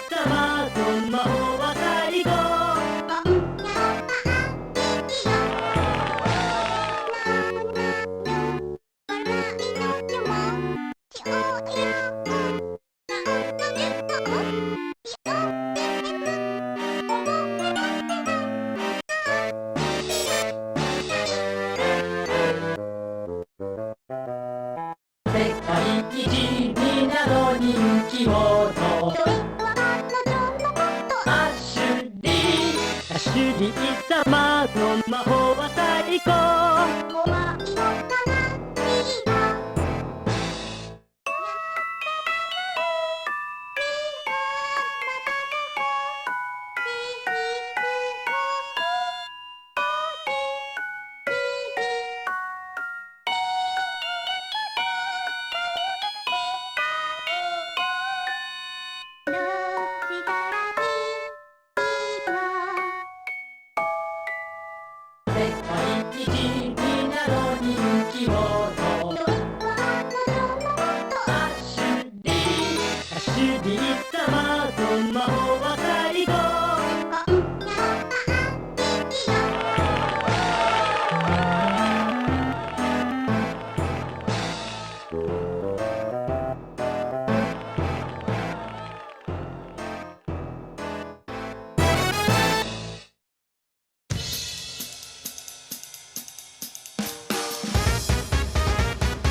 Next door, living in the haunted mansion.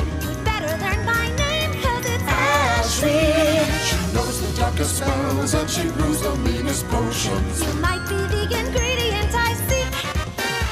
Don't let yourself be fooled by her innocent demeanor. You'd better be afraid of the great Ashley.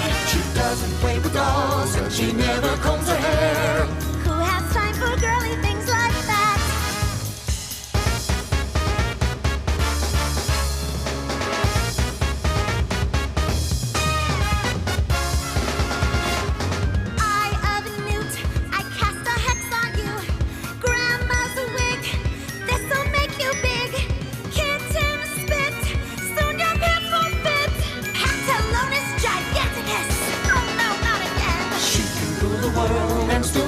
All her homework. Everyone knows I'm the greatest. Ashley, you better watch your step or she'll cast a spell on you. I turn my teacher into a spoon. I must learn to my spells, and yes, it's true. Well, I don't have as many friends as you. But I think you're nice, and maybe we could be friends. And if you say no, you're toast.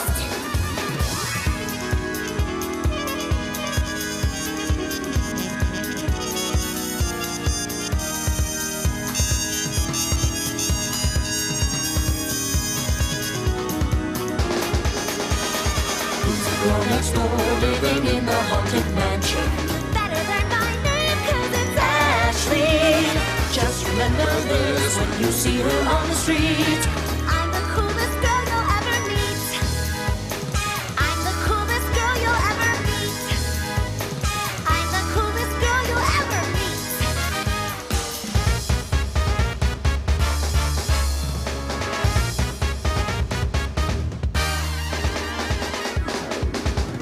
Who's the girl next door, living in the haunted mansion? Better learn my name, cause it's Ashley. She knows the darkest spells and she brews the meanest potions. You might be the ingredient I seek. Don't let yourself be fooled by her innocent demeanor. You'd better be afraid of the great Ashley. She doesn't play with dolls and she never combs her hair. Who has time for girly things like that?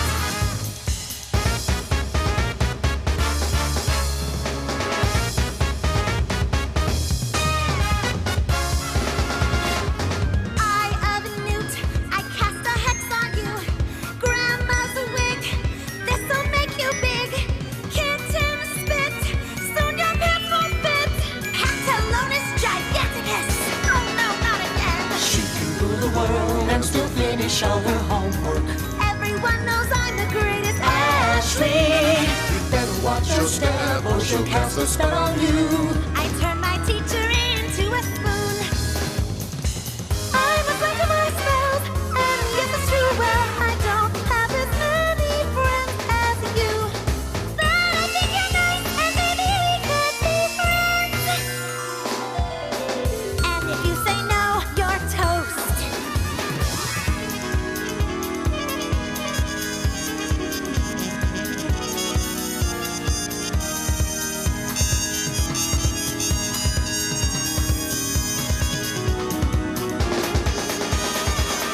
girl next door living in the haunted mansion.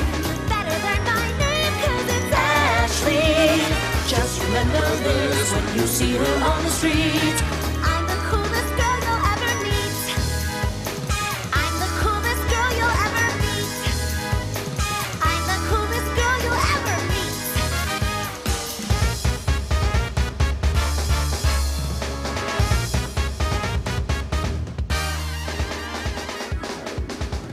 Who's the girl next door living in the haunted mansion? Better learn my name. And that was Ashley's theme, the original Japanese version, and then the English version of the Super Smash Bros. Brawl version of Ashley's theme, if that's not confusing enough for you.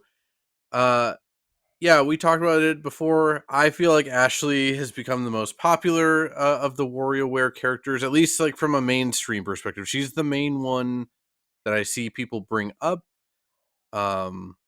And yeah, I feel like I hear people talking about Ashley's song the most of all the songs. It's not my favorite, but I get it. It is catchy and cute, and I think it fits her character. And yeah, if you're some weirdo in some dark corner of the WarioWare fandom that's itching to prove me wrong with some drawings you've made, it's fine. Don't do it. It's fine. Was Ashley Touch was her first appearance, right? She wasn't in the original. No, she wasn't in the original. Okay. No, I can't remember if she was debuted in Touch or Twisted, but yeah, she was definitely not in the original. I feel like the developers always give like special attention to Ashley. I feel, and again, this might just, I might be wrong, but I feel like even in like Get It Together, like you could unlock the different drawings of all the different characters. I feel like Ashley's drawings were like the coolest, or illustrations were the coolest. She also is like the best character in Get It Together. Again, in that game, you actually play as the characters to do the microgames, and they have different properties and moves and stuff. And Ashley's like flying around on her broom, and you can shoot spells and stuff. She just is like hands down the best to me. Like she's easy mode, you know? Yeah. I just always feel like the developers like Ashley the most of anyone. Yeah, I mean, I don't know if that comes from, I don't know if Kotakeuchi likes to draw her the most or something. I mean, she's also just kind of a fun character, right? Like she's, it's fun to have like a little like witch girl in this context that does magic and has a little like demon familiar, you know, like, I don't know, like she's a fun character. Like I get it. Like I get the hype, behind Ashley, and maybe it's just like the contrarian in me, like kind of, you know, like rallies against that. Like Ashley is sort of the New England Patriots of WarioWare characters. Your comparisons are out of control today. You know, just kind of like the one that everybody loves. And, you know, I love her too. I'm not trying to say that I don't, but I'm just saying. No, yeah, she's great. I would say that like she's probably either her or Mona is probably the fan favorite. Jimmy T might be up there too. I don't know, but yeah, there's definitely some, you know, some fan favorites. She's definitely among them. And then some people are weird about Ashley online too, but we don't need to get into that. I've seen the posts on Reset Era, and that place is actually moderated, so I can't imagine what the Wild West of unmoderated Twitter is like. Can I ask a question? Is I forget 9Volt's mom's name. Was she like 18V or something? Yeah. I quite like her. Am I safe to say that I really like 9Volt's mom, or is that gonna also draw the weirdos in from somewhere? But you like the average demon mother or whatever? Like let me tell you. I don't think stuff. so. Okay. I don't think so. I think she actually might be 5V. The mom might be 5V. 18V is the kind of older guy. We don't ask questions about 18V. Yeah. Yeah, I think she's 5V. There's also another one. Oh yeah, isn't she like there's like a girl one or something? Yeah, she was introduced I think in WarioWare Gold. I don't remember her name actually, but I like her design. Anyway, yeah, no, I like 5V a lot too. I think she's a really cool character, and I think it's very like knowing and self-aware, right? That like, you know, that kind of classic, like even in Game and Wario, that like gamer, you know, sort of game where you're having to, you know, play as much as you can without your mom catching you playing games in bed. You know, I always liked that. It was funny. Game and Wario. Yeah, if you're not aware, Game and Wario it's kind of a WarioWare game. Like it definitely is. It's using characters and the style of a WarioWare game, but it's more. I don't know how you describe it. Like it doesn't really have a micro game thing besides the gamer thing that Seth was just talking about, where you play old WarioWare micro games, but there's like a higher level game of you have to pay attention to when your mom is coming to check on you and check if you're sleeping or not, and you have to hide. But also you can't put your Game Boy down for too long because then you'll die or whatever. It's easily the best part about Game and Wario. I got a copy of Game and Wario on my Wii U for free. I think it was part of like a Club Nintendo thing at some point or something. And I played it for like 4 hours, and I think 3 of those 4 hours was gamer because it was like the best part about it. They also brought that in as a Smash stage and stuff. Oh, worth mentioning, if your mom catches you while you're gaming, she turns into like a shadow demon, and that's that's what I'm saying. I like 5-Volt a lot. It's because she turns into this weird shadow demon form, and even in Get It Together, she's sleeping. Like the character is sleeping by default, right. And to move, you have to like move her shadow spirit around, and then you can teleport anywhere you want with her. It's super weird, but I love it. I love how weird. I know we're not talking about anything to do with Ashley right now, but I love how weird some of the control mechanisms and move sets are for some of the characters in Get It Together. I guess I'll reel us back in and we talk about Ashley a little bit. I will also be a contrarian here and say that I actually think I like the monotone English version of the original Ashley's theme overall a bit more than the Japanese version. Like when Ashley is singing her part. Yes, exactly. Yeah. Like it fits my preconceived notions of what she would sound like. I mean, she looks like she would be bored while talking to you kind of thing. Whereas like the Japanese performer is way more just sounds like a little girl, like a typical like anime girl voice, you know? It's not a big deal. Like I do think, for instance, like the Japanese version of the song, the slower part that starts around 112, with like a music box and stuff, I do think the Japanese performer's voice fits that a little bit better. But yeah, overall, I like the monotone actually the most out of like the 3, out of the English version, the Japanese version of the original, and the Smash Bros. Brawl version. I think I like the monotone English voice the most. Yeah, it's interesting because I think that there's something interesting going on with Ashley's character as she's portrayed in the Japanese version versus the English version. In the Japanese version, the lyrics are very much like, you know, like the Japanese version is almost like this misunderstood girl that everybody's kind of afraid of because she has like powers, and it kind of like scares her friends away, and she's always alone and stuff like this. And that's kind of conveyed in Japanese of like, hey, like, I'm not scary, I want to be friends with you, and stuff like this. And then in the English version, she's very like antagonistic. She's very like, you should be afraid of me, like I'll cast a hex on you. She turns her teacher into a spoon. Like the lyrics say something like that.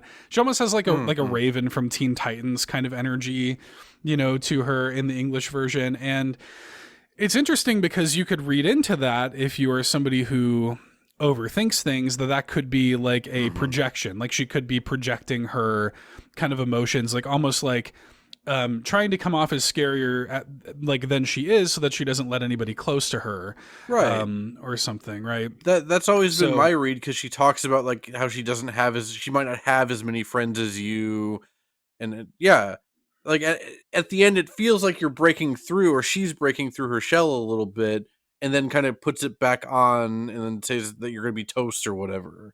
Right. Yeah, I'm with you on that interpretation. I assume that's your feelings about it based on what you just said. But. Yeah. No, that's kind of the read that I've always had of that character. It's just interesting that like the Japanese lyrics of her song like kind of get to the heart of that differently, like without her.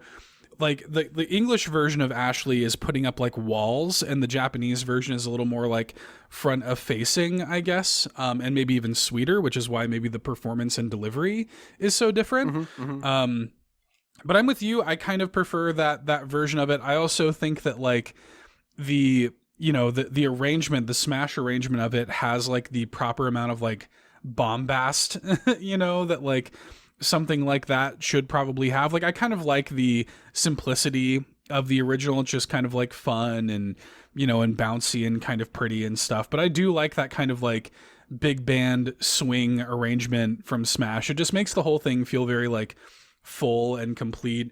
I remember when WandaVision was out and we had like the Agatha All Along intro that plays in that show.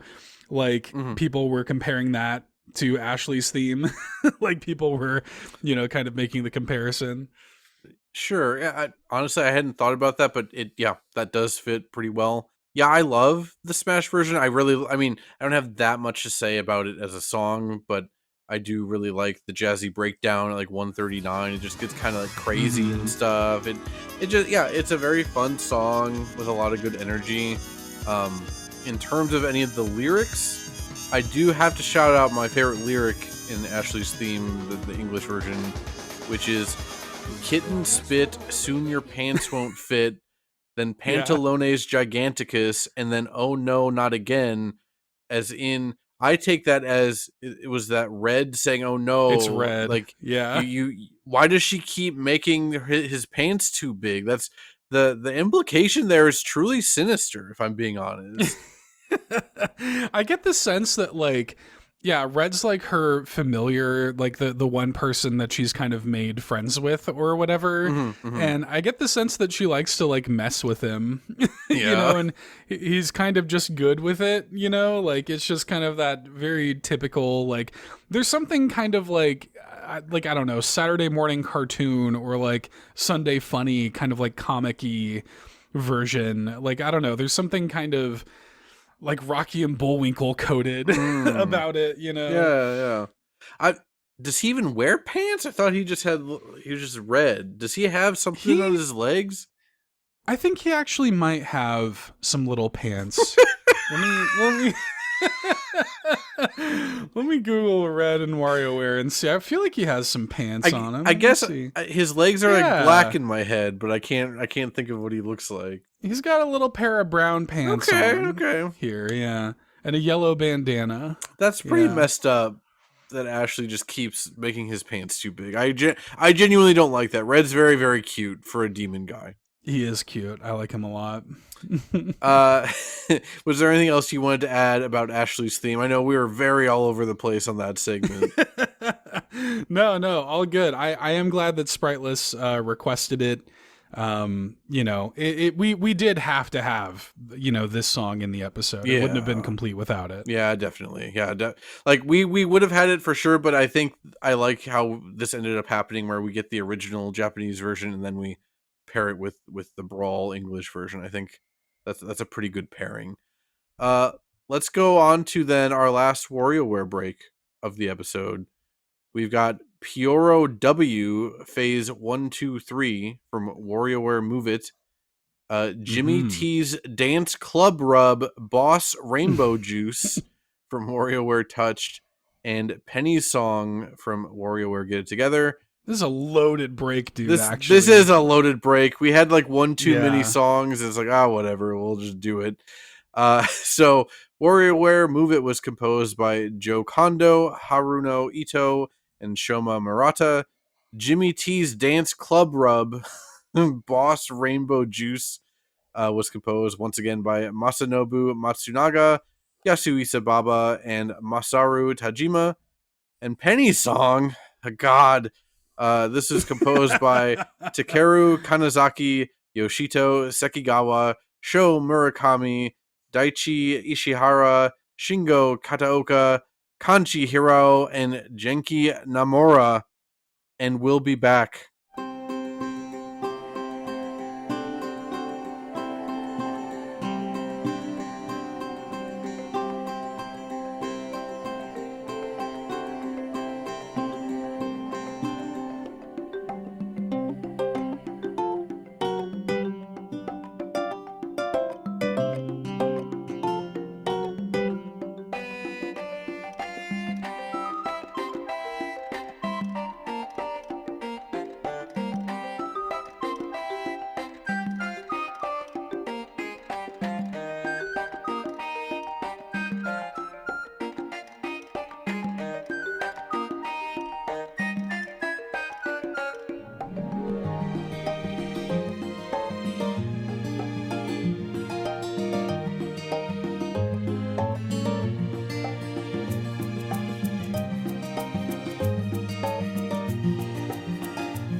got her hair tied up in braids and glasses perched up on her face. She is a small girl taking on a big world with inventions she made. And though her plans may go awry, she's gonna get back up and try.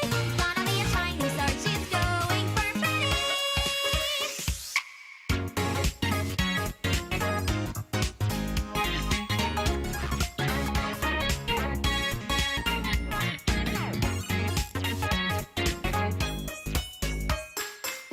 She fills her days with pop songs and experiments, poring over cheap music and blueprints. Penny longs to become the best singer scientist in the whole universe. Trial and error fused with ingenuity, then he's a bundle of joyous positivity. Thinker, dreamer to the core. Singer, mechanic, she's all and more. Here comes the spotlight, it's what you've been waiting for. Not every song she sings will be in tune.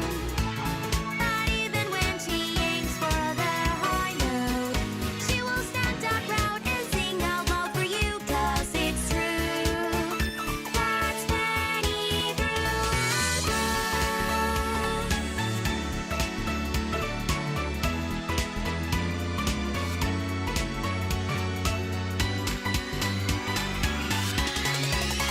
Her workshop is where she goes to fix that contraption so when you this was her favorite, here you can try it. She made it for you. Whenever something falls apart, it's nothing Penny can jumpstart. Everything she fixes is a gift straight from the heart.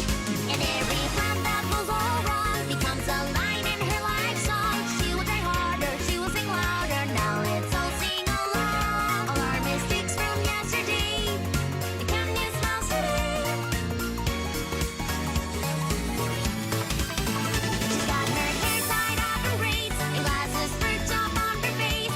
She's a small girl taking on a big world with inventions she made. And though her plans may go awry, she's gonna get back up and try. Gonna be a shining star, she's going for Betty.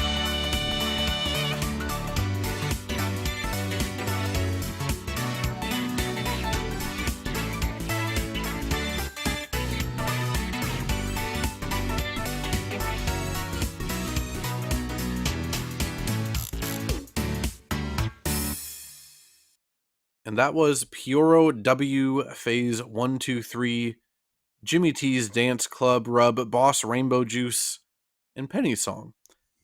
So yeah, let's talk about Pyoro W. We've mentioned Pyoro before. Pyoro he's been in the series since the beginning. He's this little red bird with like a white belly, and he's got a long like Yoshi tongue, and he eats beans that are falling from the sky. The main thing with Pyoro, from like a fan perspective, is that there's usually a Pyoro minigame that you can Yeah. unlock, and that is kind of oftentimes the most replayable aspect of a lot of these games.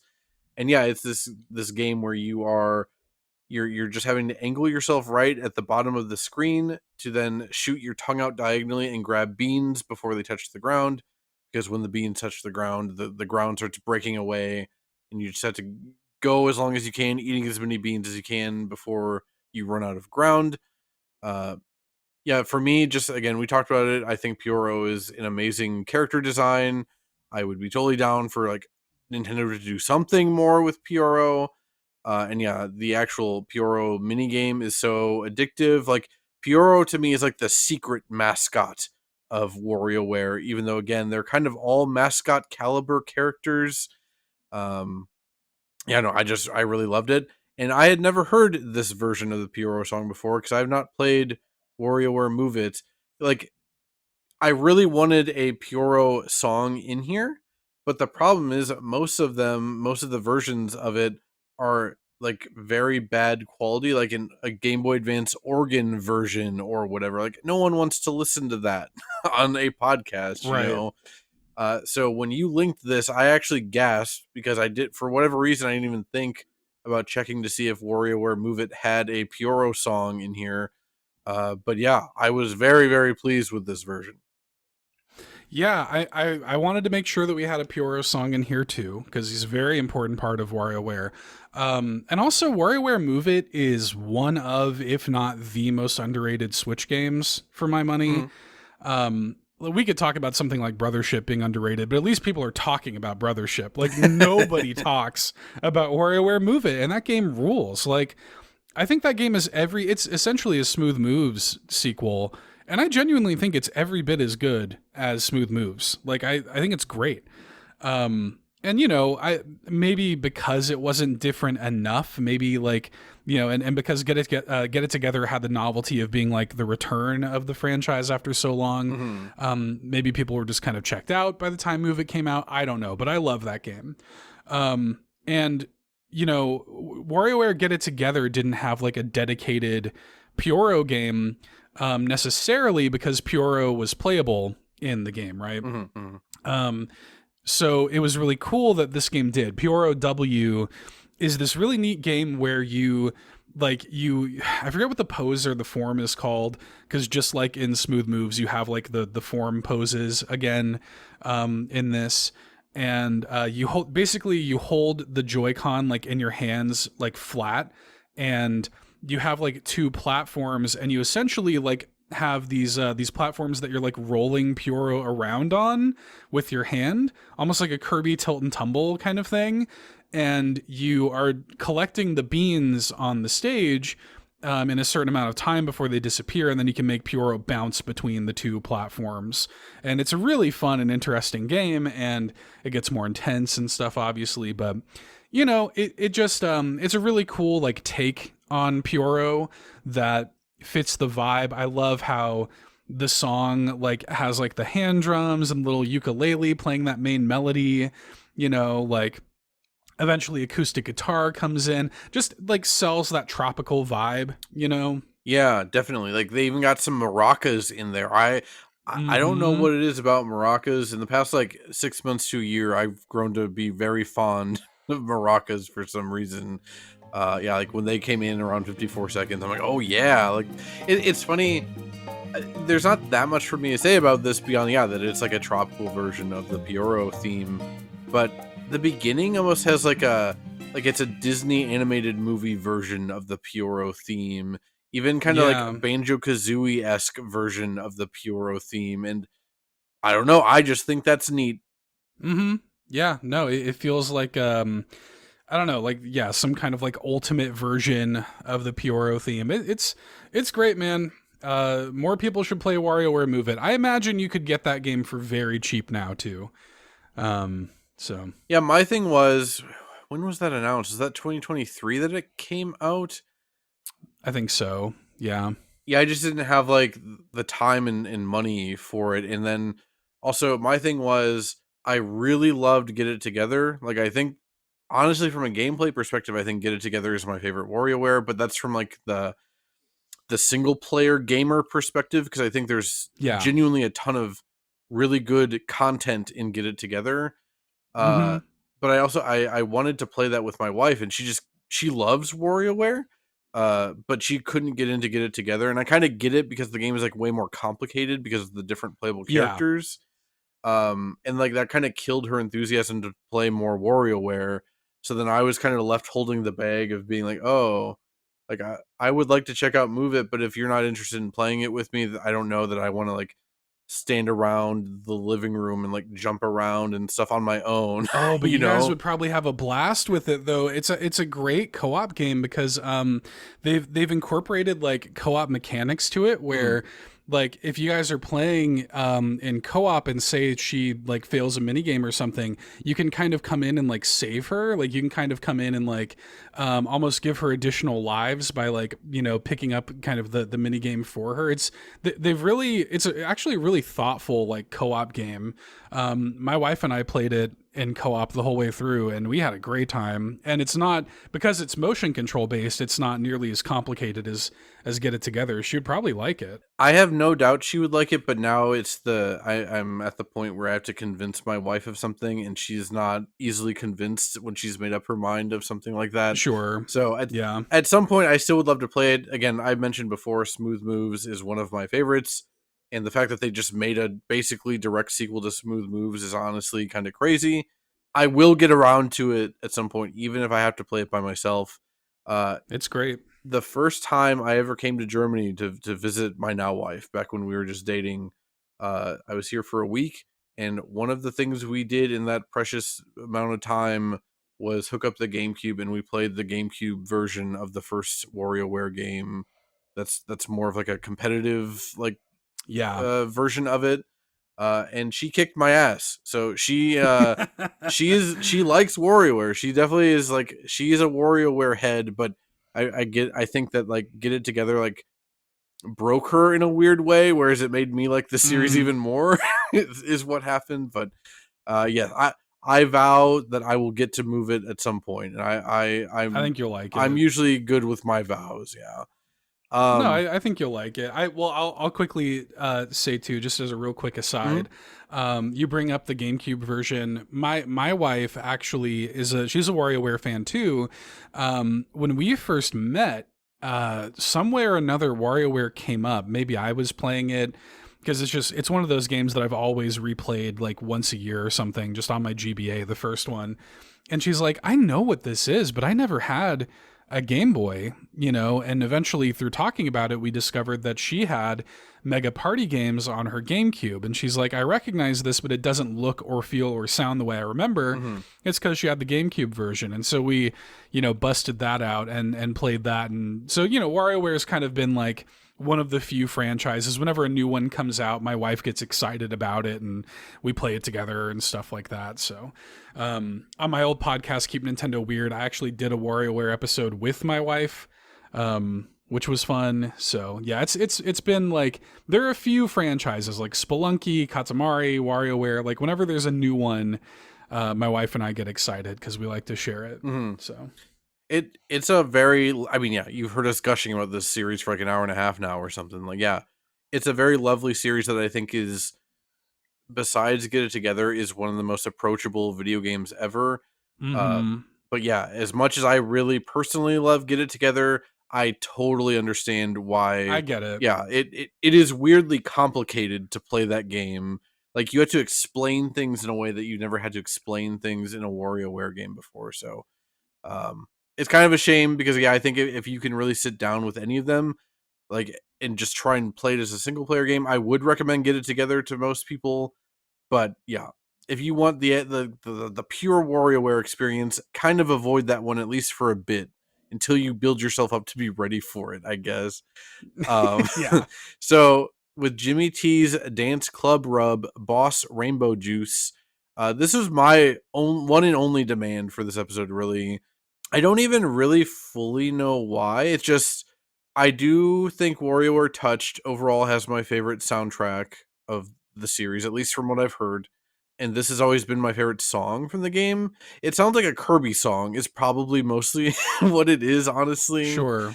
But not only that, like it's specifically for a boss fight, and boss fights in WarioWare games, they're still microgames, but they last longer than the normal microgames usually. So in this one, you're in this black outer space void, and there's like a crying bucket. It's a bucket with a face, and it's sad and crying, and there's a rainbow above at the top of the screen, and you're supposed to rub the rainbow, and it makes like rainbow powder, and it falls down, and you're supposed to fill the bucket with rainbow juice or whatever. Where it gets interesting, especially on the harder difficulties and faster speed, is that the bucket, he starts getting excited, so he starts getting up and walking. So then you have to like do mental calculations of like, okay, the bucket's going this way, I need to start rubbing this way ahead of him because it takes a little bit for the rainbow dust to fall down. I don't know, just the fact that like it's this weird sentient bucket in outer space, and you're rubbing a rainbow to make rainbow powder fall down into him, coupled with this song, this to me is like the definitive WarioWare experience in a lot of in like a weird way. Yeah, I know. I had to have this in here. It's always stuck with me as like the definitive WarioWare thing. Yeah, when it comes to WarioWare Touched, I think this is definitely the best like boss music and boss stage in general.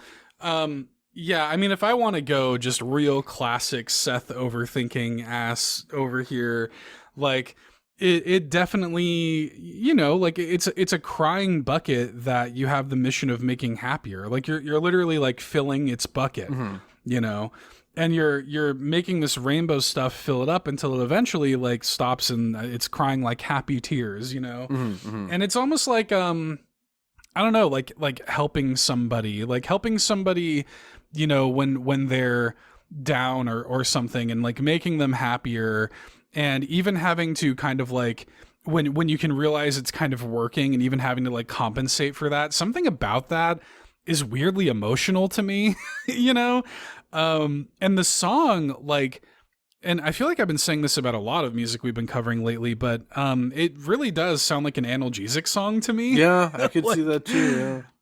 just something about like the like arpeggiated notes like sweeping in the background against the kind of like somber lead melody, that happy sad feeling that we talk about on the show all the time, I think is very present in this song, which is very appropriate for the boss stage, and is also very present in a lot of like analgesic stuff. And that's what this made me think of. And I was glad that you put this one up for the track list for this episode, because I hadn't thought about it in a while, and yeah, I really love it.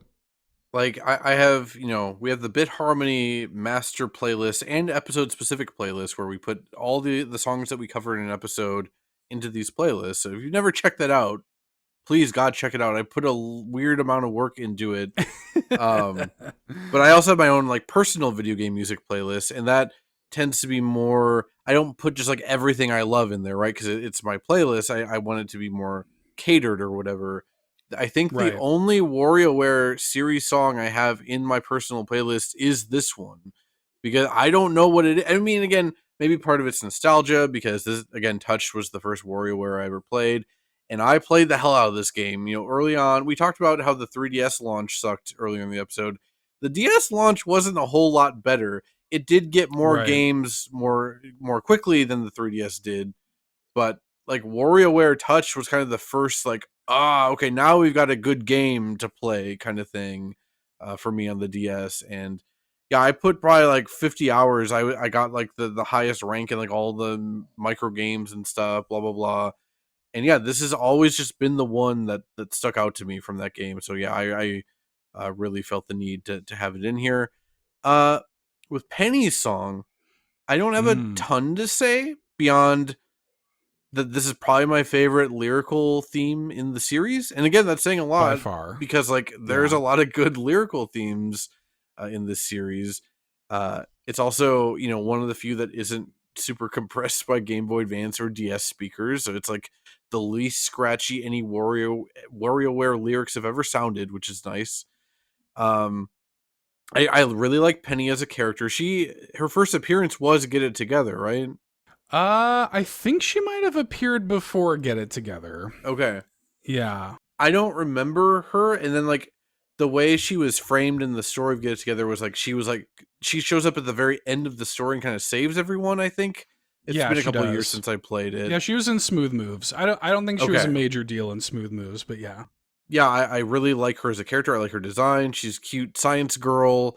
I really like how she plays and Get It Together. She has like one of the most weird move sets in that game, where she's got like a jetpack and she has to use water pressure to like push herself the direction she wants to go. So like, yeah, I have to do like reverse controls kind of. Yeah. if you want to go up, you have to aim down kind of thing. But like, I love it. I really like too. playing as her. I'm just glad we could talk a little bit about Get Together in general, because again, I really love that game. But yeah, she really stood out to me even before, just from a design perspective and play perspective, regardless of her song. But then yeah, you get into the song. The first time I heard it while playing the campaign like 4 years ago, I got like choked up, and I it didn't still even gets me. Yeah. yeah, it still genuinely gets me. The part that really got me was the lyrics, and every plan that goes all wrong becomes a line in her life's song. Mhm. She will try harder, she will sing louder, now let's all sing along. Mhm. Genuinely beautiful. Like yeah, even just reciting those couple lines got me like a little bit right now. Something about the every plan that goes all wrong becomes a line in her life song is just like, oh man, like Dude. Yeah. whoever wrote this was cooking that day. Yeah, their pen was on fire that day. Yeah, no, I am right there with you. I think that's an amazing, dude. I could get that like tattooed on my body. Like I love that lyric. I think that line is genuinely one of my favorite lines. Like just an amazing piece of writing. It's one of those lines. I'm just like, my God, like what a perfect little line that is. It's a beautiful song, man. And for me, it was a really like it took me aback when I heard it for the first time because, you know, Get It Together was a really big deal for me when it came out because, you know, the series had been dormant for a long time.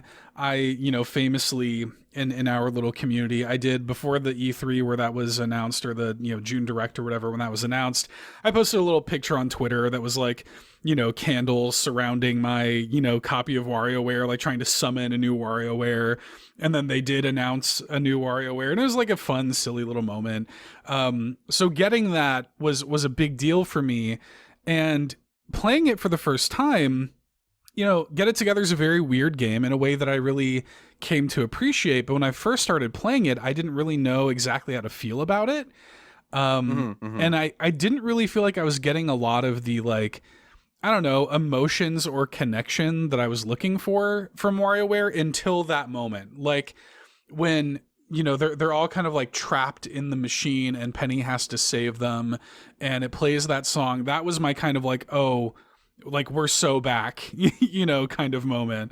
And I was just, it's when it really became a WarioWare game for me in a lot of ways. And there's something just about the composition of the song. I love the way it kind of opens with like the sort of like major and minor key, like descending that dun, dun, dun, dun. Like I love that. Like it feels like clumsy because Penny's like a clumsy character, but you know, it kind of like goes with the entire tonality of her.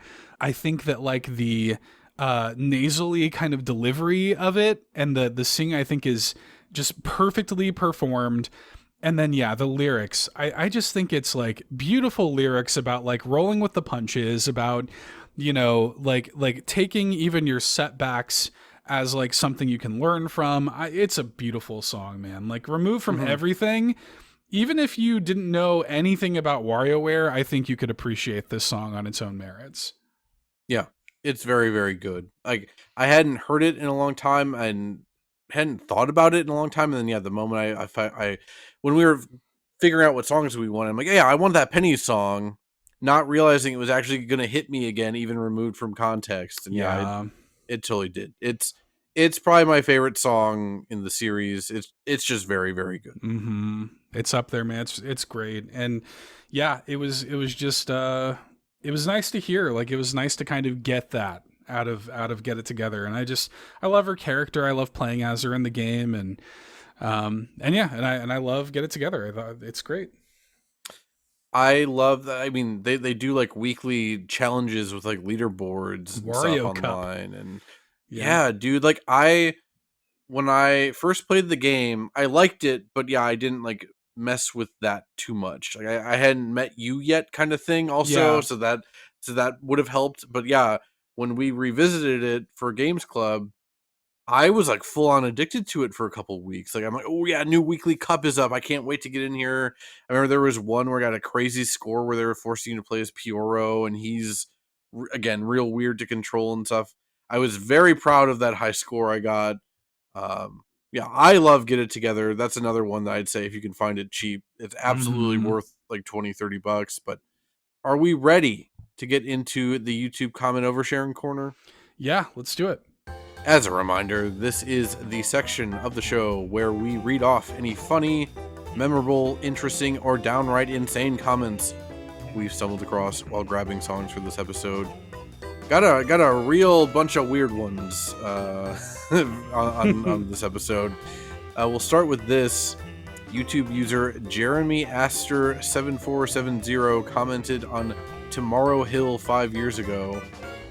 She sounds like she's from Japan and Texas at the same time, in reference to the person singing. And then YouTube user Jake McCloskey 7786 responded 3 years ago. Edited, and just said Jexus. Jake McCloskey sounds like a bully name. Like, that's Jake McCloskey. Something about, like, for what, Jeremy Astor and Jake McCloskey, like, these sound like people I went to high school with that are now in prison. Yeah, totally. Yeah, dude, did you hear Jeremy Astor got busted in like a drug bust or something? And... Yeah, he's a confidential informant now. It's crazy. Yeah, Jexus is really dumb and funny. Also, the fact that it was edited, like they yeah. I don't know what the pre-edit was, but I don't know. It's very funny. Yeah, that's very funny. But also, Jeremy Astor's right. Like, somehow she does have like that kind of twang, you know, to her voice. You know, like there is something about that. I knew exactly what they meant when I read that comment. Yeah. Like, I added that comment in even before I saw the Jexus response, and then I'm like, okay, this is definitely going to be. Yeah. Well, speaking of Tomorrow Hill, I had to bring this up because this is crazy. YouTube user Jesteroni commented on Tomorrow Hill 3 years ago. This is my mom singing this. Now, I wanted to point this out. Like, normally this is kind of like, we love stuff like this. Whenever there's like a cool YouTube comment that's like, oh my god, it's like this dude's mom singing it. But the funny thing is, like, obviously the comments were all people being like, no, it wasn't. Like, you know, like prove it, you know, kind of thing. And the second he was like challenged about it, it became pretty clear that he was lying about it, because he was like, yeah, my mom was an intern at Nintendo and she used to date Reggie, and he talked about having the lyrics of the song tattooed on his back. It just made no sense. But what's even more crazy than that is I went to the Tomorrow Hill version that's in WarioWare Gold, and he also commented that exact same thing. This is my mom singing this, but everybody there, like, nobody challenged him on it. Everybody just believed him and was like, oh, this is so wholesome and sweet. Like, tell your mom thank you for, you know, this performance, you know, stuff like that. And I'm like, that's real life crazy, man. That's what YouTube comments are all about. There's something, it's very interesting that, people challenged him in one but not the other. Yeah. Is it literally just because of, like, the Gold is a newer game, so it has a younger audience or something? They weren't buying it over there in the Wii version, but over on WarioWare Gold, he put the wool over their eyes. A true snake in the grass, that Jesteroni. A true Jesteroni. For this next one, we've got YouTube user Lame Gamer Time commented on Penny's song 3 years ago. Imagine if Nintendo had a music channel separate from the main channels, where they officially provide music from their games. Don't know. ... So, this requires a little bit of explanation. Nintendo actually did upload all 3 versions of Penny's song onto their official channel. They have the English, Japanese, and even a Spanish version of Penny's song on their official YouTube channels. And this person is saying, yeah, wouldn't it be cool if Nintendo just officially uploaded their own music on YouTube? And then, as you might expect, in a post-Nintendo Music app world, a lot of people were in their replies from like a month up to 6 months ago being like, hey man, look at that, we got it! Bro, it's not YouTube. News. Yeah. Yes, that is true, but I hope these people end up listening to the Sean Capri Presents, let's say, the Nintendo Music Address, where they can then hear how disappointed and mad we are about Ocarina of Time 3D, because, again, 6 months in and we're already getting that crap on Nintendo, so you can't even take it as a celebration. The stink of Ocarina of Time 3D soundtrack is infecting the entire episode now. It made it all the way here to the end, man. Look at this. Yeah, it is kind of funny, though, because, like, you know, I mean, it does just kind of, I guess, accentuate the fact that, like, Nintendo music is something that Nintendo fans have wanted for so long, you know? So it is kind of funny to go back to a comment like this, and it's like, yeah, I guess they did do it, you know? Kinda. And then, yeah, they're drip feeding us garbage now. Yeah. Oh, well. YouTube user, I guess this is like Ray or Bree Games and Music, commented on Jimmy T's Dance Club Rub Boss Rainbow Juice 1 year ago. Oh my goosh, I remember my first phone ever was a flip phone from Verizon when I was like 14, and I tried to use that feature that let you record sound clips to set as your ringtone, and I remembered that I was using that to record this from off my Nintendo DS, and it's sounding like a potato afterwards, and then 3 crying laughing emojis.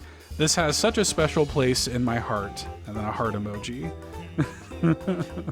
Yeah, I just thought this was cute. I mean, yeah, if you were gaming back in like the 2000s and early 2010s, like, yeah, you all remember. I had a flip phone, and I definitely set my my text alert noise to the codec sound from Metal Gear Solid. And the day that I decided it wasn't cool anymore was actually when I went to go buy my DSi at GameStop. And someone texted me while I was buying my DSi, and then the codec sound went off, and then both of the employees were looking around, and they're like, what was that codec sound? I'm like, oh, Snake? Dude, it was, yeah, exactly, like, yeah, Snake, the Colonel is trying to contact you right now. I'm like, no, it's just my phone, and they thought it was the coolest thing in the world. And then I realized, like, oh man, I gotta change this. I goofed up big time. Yeah, I used to do this thing like in this era where my text alert was it was like R2D2 noises, and I thought I was so cool for having that, and Yeah. it got old pretty quick. Yeah. But I do appreciate that this person was also trying to record the sound themselves off of their DS. Like, yeah, we've all been there. Nowadays, we've all got built-in game capture stuff you can easily do. But Yeah. back then you had to record it off of your crappy flip phone and whatever. Mm-hmm. For this next one, we've got YouTube user Joy-Con Switch commented on Pyoro W Phase 123 1 year ago. Pyoro has ascended to heaven after getting caught leaking Nintendo games. Obviously, this requires a little bit of explanation for, like, how long was Pyoro, like, around? It's at least like a year. Yeah. There was a pretty prominent Nintendo leaker who went by the name Pyoro and had his avatar was Pyoro from WarioWare Get It Together. He was the most reliable Nintendo leaker we've ever had. Like, all of his information was like 1,000% correct every time. And then it turned out that it was just because either he had like back-end access to some websites or he knew someone that did. And then Nintendo changed how they uploaded some of that information, and he didn't have access to stuff anymore. And then I think Jason Schreier at Bloomberg asked him, like, how he got his information, if he was getting it from, like, back-end web stuff. And then he said basically yes. And then Jason Schreier published that. And then Pyoro had a meltdown being like, I didn't know he was going to quote me in an official story. And then everyone was like, yeah, dude, he's a journalist. Yeah. Like, what do you expect? Unless you tell him not to. Yeah. Yeah. And it kind of broke my heart, and it actually, in a way, is probably good because now I don't pay attention to leaker culture at all. You know, I'm a nerd. I like hearing about, like, potential leaks and rumors of video game stuff, but, like, I liked Pyoro at first because, for one, he's Pyoro. He's referencing a niche character I love from, like, a relatively niche Nintendo series, and he's super accurate. I like that. I like these two things going on. But then it turned out he's just an idiot. He's just a dude behind a computer screen that has access to some websites. And then he doesn't know what a journalist is, apparently. And then, yeah, Pyoro disappeared for a while. He is still around, and he was leaking. He's leaked a few things. Like, he made some very, very abstract references to Like a Dragon, Pirate Yakuza in Hawaii that no one could have ever been able to interpret until after the fact.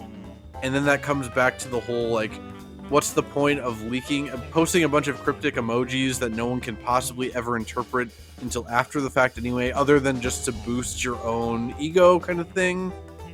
And that's when I stopped paying attention to Pyoro and kind of just leaks in general. Yeah, I am very, I mean, we don't need to get on a whole tangent about this, but I'm very over Not only just like the leak culture, but also just like the people like wanting to do Nintendo coverage for clout, and like the weird thirst that Nintendo fans have for like any crumb of information, and all of the like, I physically need a Nintendo Direct this month, you know. Dude, like, again, I love Directs as much as anyone, probably even more so than most people.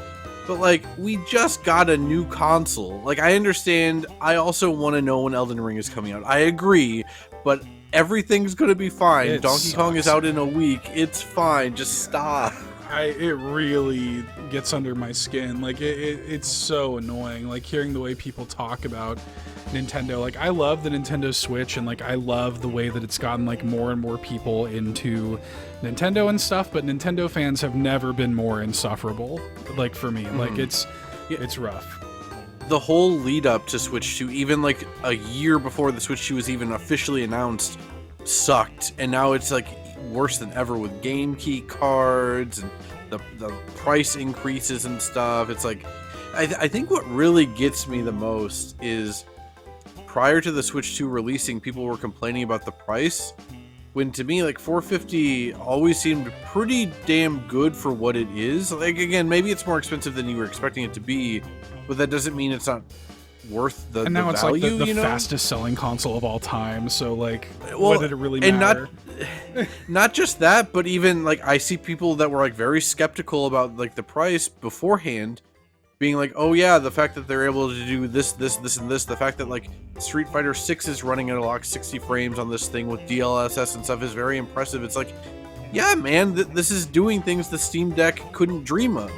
Like, yeah, it's worth $450. I don't understand. Like, whatever. But yeah, I have gotten real salty about Nintendo fans in the past year or so. I can't. Like, I have discovered my limit, and I the way that I've had to kind of engage as like as a content creator that covers Nintendo extensively, like I have to like consume just so much of it, and then at a certain point I'm like, that's enough internet for the day. You know, like, that's enough.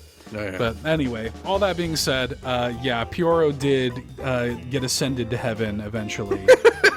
After getting caught leaking Nintendo games. YouTube user Board Goddess Tori 6635 commented on Four Seasons 2 years ago, the only time where the WarioWare series actually took itself serious. Which is kind of funny in one respect, but also there were like 60 comments of people pointing out that, you know, it is about kindergarten ninjas taking down a demon-possessed emperor. And like, the song is good, but it's absolutely not serious. So I just thought that was funny. Yeah, I understand what they mean, because even from WarioWare standards, to my knowledge, they've never done another song specifically like this. Yeah. But yeah, saying that this is the only time it took itself serious isn't exactly how I would describe it. But yeah, I get what they mean. I get what they mean too. The arguing in the comments and citing kindergarten ninjas fighting a demon lord is pretty funny. It is pretty good. For our last YouTube comment, we've got YouTube user Hiss Funny Cat, that's funny with PH, commented on Tomorrow Hill 3 years ago. Try explaining to someone who never heard of WarioWare that this is from a game about toilet humor. And again, I don't agree with this comment. I actually take umbrage with this comment in that I don't think WarioWare is about toilet humor. There just is toilet humor in it.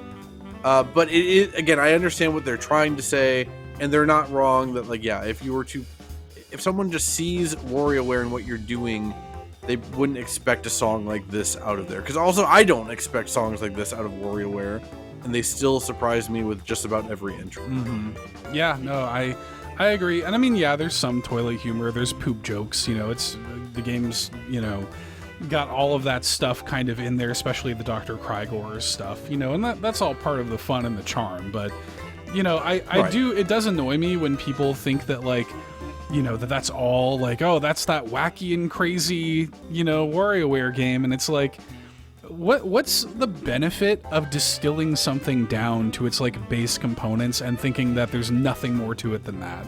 You know, like Right. what's the point of that? Like, what good does that serve you of having this tangential view of WarioWare and thinking that there's no merit beyond poop jokes? You know, so Right, especially because as you, the YouTube commenter, you even yourself just acknowledge that this song is in it and it transcends the toilet humor or whatever. So, right. yeah, even the person commenting doesn't get it, which is funny to me, which is kind of why I threw it in here at the end.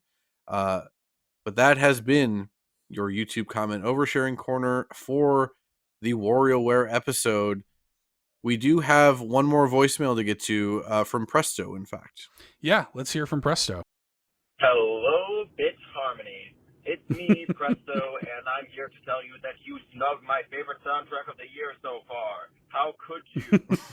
No, it's just my second favorite soundtrack. It's not that big of a deal. Deltarune Chapters 3 and 4 just released, and I know you didn't cover them because you two haven't played them for very actually respectful reasons. But I still feel like it would be amiss to not shout out Deltarune, so I figured I'd prepare for you one song from each chapter that I quite enjoyed. So I'm going to give you It's TV Time.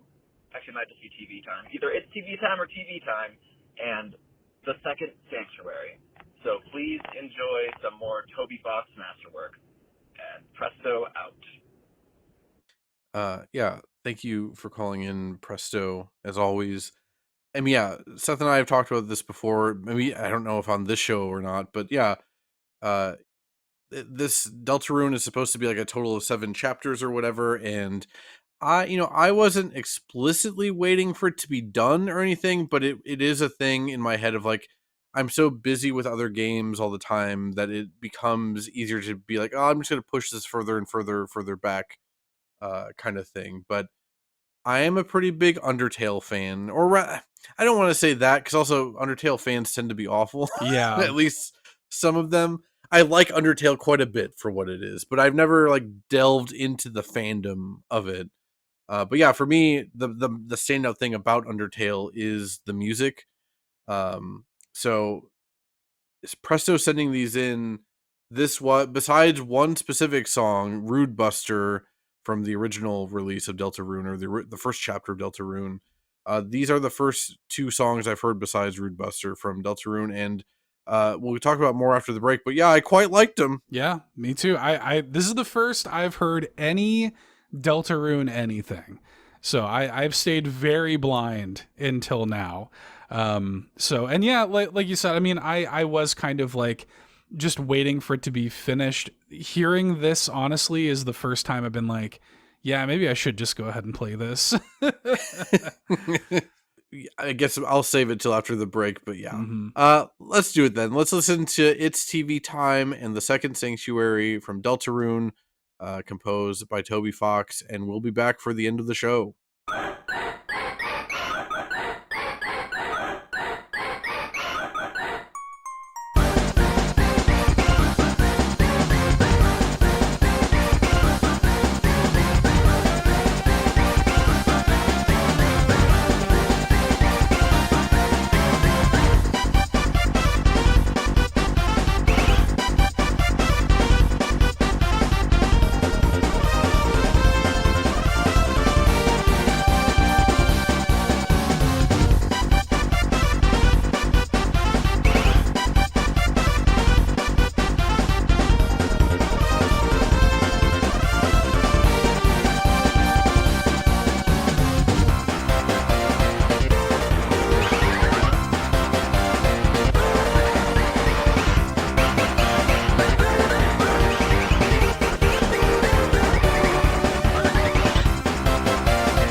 That was It's TV Time and the second Sanctuary, again, both from Deltarune.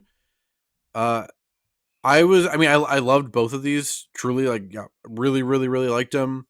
I think for me, It's TV Time stood out a little bit more, mostly because I was not expecting it to sound like Super Nintendo era Konami energy. Like, it straight up sounds like a Turtles in Time song or something.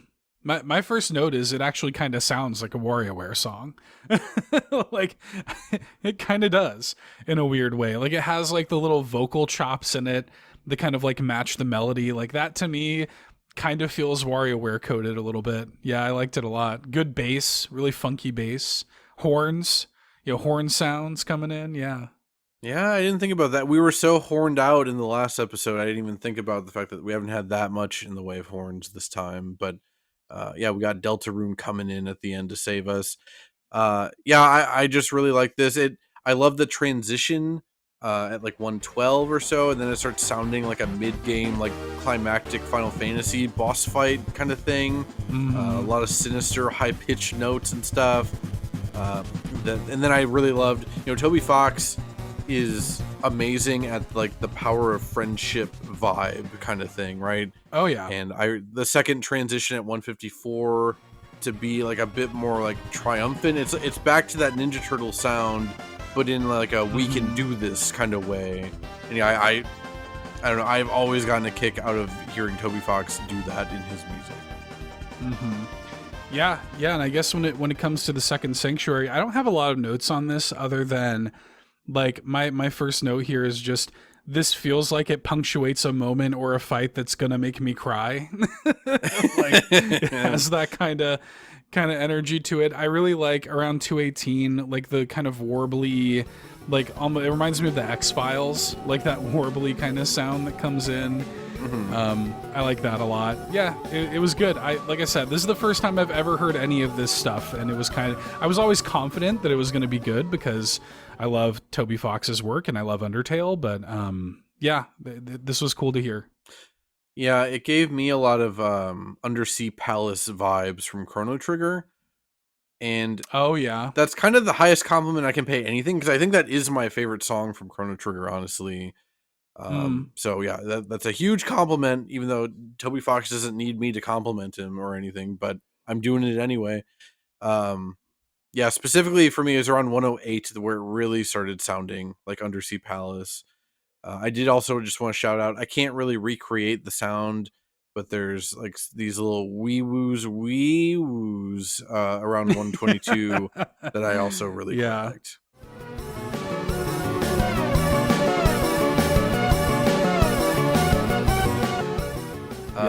That's good. But otherwise, yeah, thank you for calling in, Presto. I'm pretty committed to playing these at some point. My thought, okay, let me back that up. Some point sounds way too nebulous. I want to get to these like within the next half year to a year kind of thing. My main issue just, there's always so much going on in the video game space. To me, I was saying this to Seth before we started recording, it seems like the perfect January game to play, as long as January isn't like filled up with stuff. Because I think last year, or rather this year, January and February were packed. So if January is like actually slow this coming year, I would actually think that would be the perfect time for me to sit down with these. But I promise you, I will get to these at some point. Yeah, because again, Toby Fox, anything is fantastic, and yeah, that music really did get me pumped up. Yeah, that, like I said, that was my first time hearing any of it, and it was like the first time I was like, yeah, maybe my adherence to this dumb, like, wait for it to be finished rule, maybe I should go ahead and just play it. I mean, yeah, just view it as like 7 separate games, and you're just waiting for like sequels as opposed to chapters or whatever. Is kind of how I feel like I need to view it. But anyway, that has been your voicemails for this episode of Bit Harmony. As a reminder, you can send voicemails to bitharmonypod@gmail.com, or if it's easier for you to call in, you can just dial in at 216-230-8540. That number again is 216-230-8540. You can also text that number if you want. We'll have Bot Harmony read it off for you. And if you are dialing in, you should try and keep those under 3 minutes because Google Voice will cut you off. Yep. That's right. We love your voicemails. Either that, send them to the email if you want to. You can do that, bitharmonypod@gmail.com. You can also join the Discord. Discord community is free. You can send in stuff there if you want to, sound off on the show topics, and all the rest. We would love to hear from you there. And support on Patreon. If you want to get early access to the show, get some other exclusive perks, and get access to the minis. We got a bunch of minis coming up, man. You're going to want to join the Patreon so you don't miss out on those. Join the Patreon. There's a 7-day free trial. You can also get that stuff that way too if you want to check it out for a week. We just encourage you to do that. And I guess that's as good a segue as any, Matt, for me to thank the patrons. So, Bit Harmony is made possible by viewers like you. Thank you. Thank you so much to our Patreon supporters. Thank you to our Triforce tier supporters, Adam Caparello, Bowza, Quagmire, Dan and Luma, Danielina Hosa, SAZ, Foolish Fujii, John Cummins, Josh Vaughn, Ligerwoods 330, and Uncle Randy. And thank you to our Golden Banana tier supporters, Big Dogs Only, Bill Tucker, Gamer Jason, Liam D, Marcus O'Neill, Phelan Ward, Rob Yapel, Shy Guy, thank you Shy Guy, Sean Ashton, Solo, and Sparky. We really appreciate y'all. Like I said, check out the Patreon. If you like this show, there's a lot more of this show coming. So yeah, check it out. We really appreciate it. Definitely check it out. And hey, if you really want to hear if you want to get the biggest bang for your buck, this is me telling you this, so it's okay. Wait till the end of summer and then just pop that free trial and you can hear all the minis at once. Like it's okay because your Uncle Matt's telling you that. Yeah, take it from Uncle Matt. Yeah. you might literally not have time in a week though to listen to all of the episodes we'll do this summer and the minis. Maybe a week would literally not be enough time. Yeah, that's true. That's very, very true. Especially because I imagine that Donkey Kong Bonanza episode is going to be like a 6-hour odyssey. Unless the game ends up being bad, then maybe not. But yeah, as a reminder, the next full episode of the show is July 27th. That is going to be Xenoblade Chronicles X with me and my wife, Natascha, as special co-host. But again, basically within a few days of this WarioWare episode going up, we're going to have a Wario Land 4 mini episode up. And again, like Seth said, that is exclusive to patrons at the $5 or higher tier. So get in there. Otherwise, I think all that's left before the outro, haikus, which we have not done in a very long time. We haven't, and my haiku that I've made for this one, it's a pretty general haiku about just some of the things that we talked about. So I guess just some of my feelings and emotions coming into WarioWare. So I guess I'll kick us off here with mine. Nose-picking feelings. The city in my pocket feels real to me. I was not expecting that to be the route you went down. The city in my pocket that's pretty sick though. Yeah, it kind of gets into what we were talking about, and we didn't really talk about our favorite like micro games or anything, but another thing that I always look forward to in WarioWare is some version of that nose-picking game. I always like that. Yeah, it's a classic. That's like, if there's any iconic micro game in the entire series, it is the nose-picking one for sure. Mm-hmm. For my haiku, I went with a weirder route than I usually go down. So I'll read it first. Scramble to catch beans, but beware all that are missed. Fallen beans make holes. This came about because I was trying to look up how in the game they describe the Pyoro minigames. Sometimes it's called like bird and beans or whatever, and mostly that was just like a slightly edited version of how they describe the Pyoro minigame. So I thought that was too funny. Pyoro is my favorite character. I just wanted to do something dumb, so that's where I went. Yeah, I think Bird and Beans, is the name, like when they made it its own game on DSiWare, they called it Bird and Beans, and so that kind of, it took a life of its own, I guess, but in the game it's just Pyoro, and even a sequel to Pyoro, like in the same game, which is great. So Yeah, I think that description might have come specifically from Bird and Beans on like the DSiWare shop or whatever. But yeah, I always get a kick out of like game companies having to describe their own games, especially like really weird arcadey abstract stuff like that. So I figured I would immortalize it here on Bit Harmony. Taking you out this episode then, as I spoiled earlier, it is the Drifting Away rearrangement from Mario Kart World. Hey, we specifically kept it off of the last episode to use it here. It's too damn good. We had to play it as a reminder. And one final list of Japanese composer names for me to read off. Mario Kart World was composed by Atsuko Asahi, Masa Miyoshi, Takuhiro Honda, and Yutaro Takakuwa. I, at least, will be back next time with my wife for Xenoblade.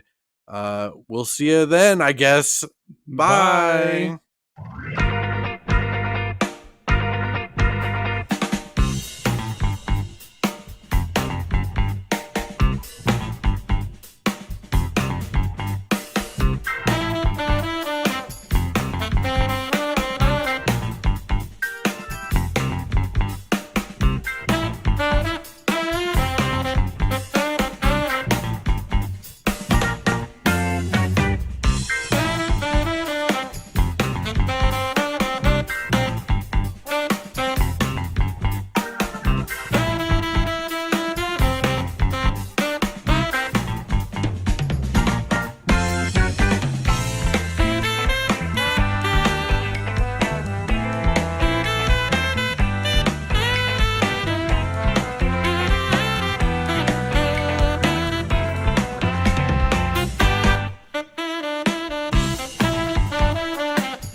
These little wee woos. It's okay because your Uncle Matt's telling you that.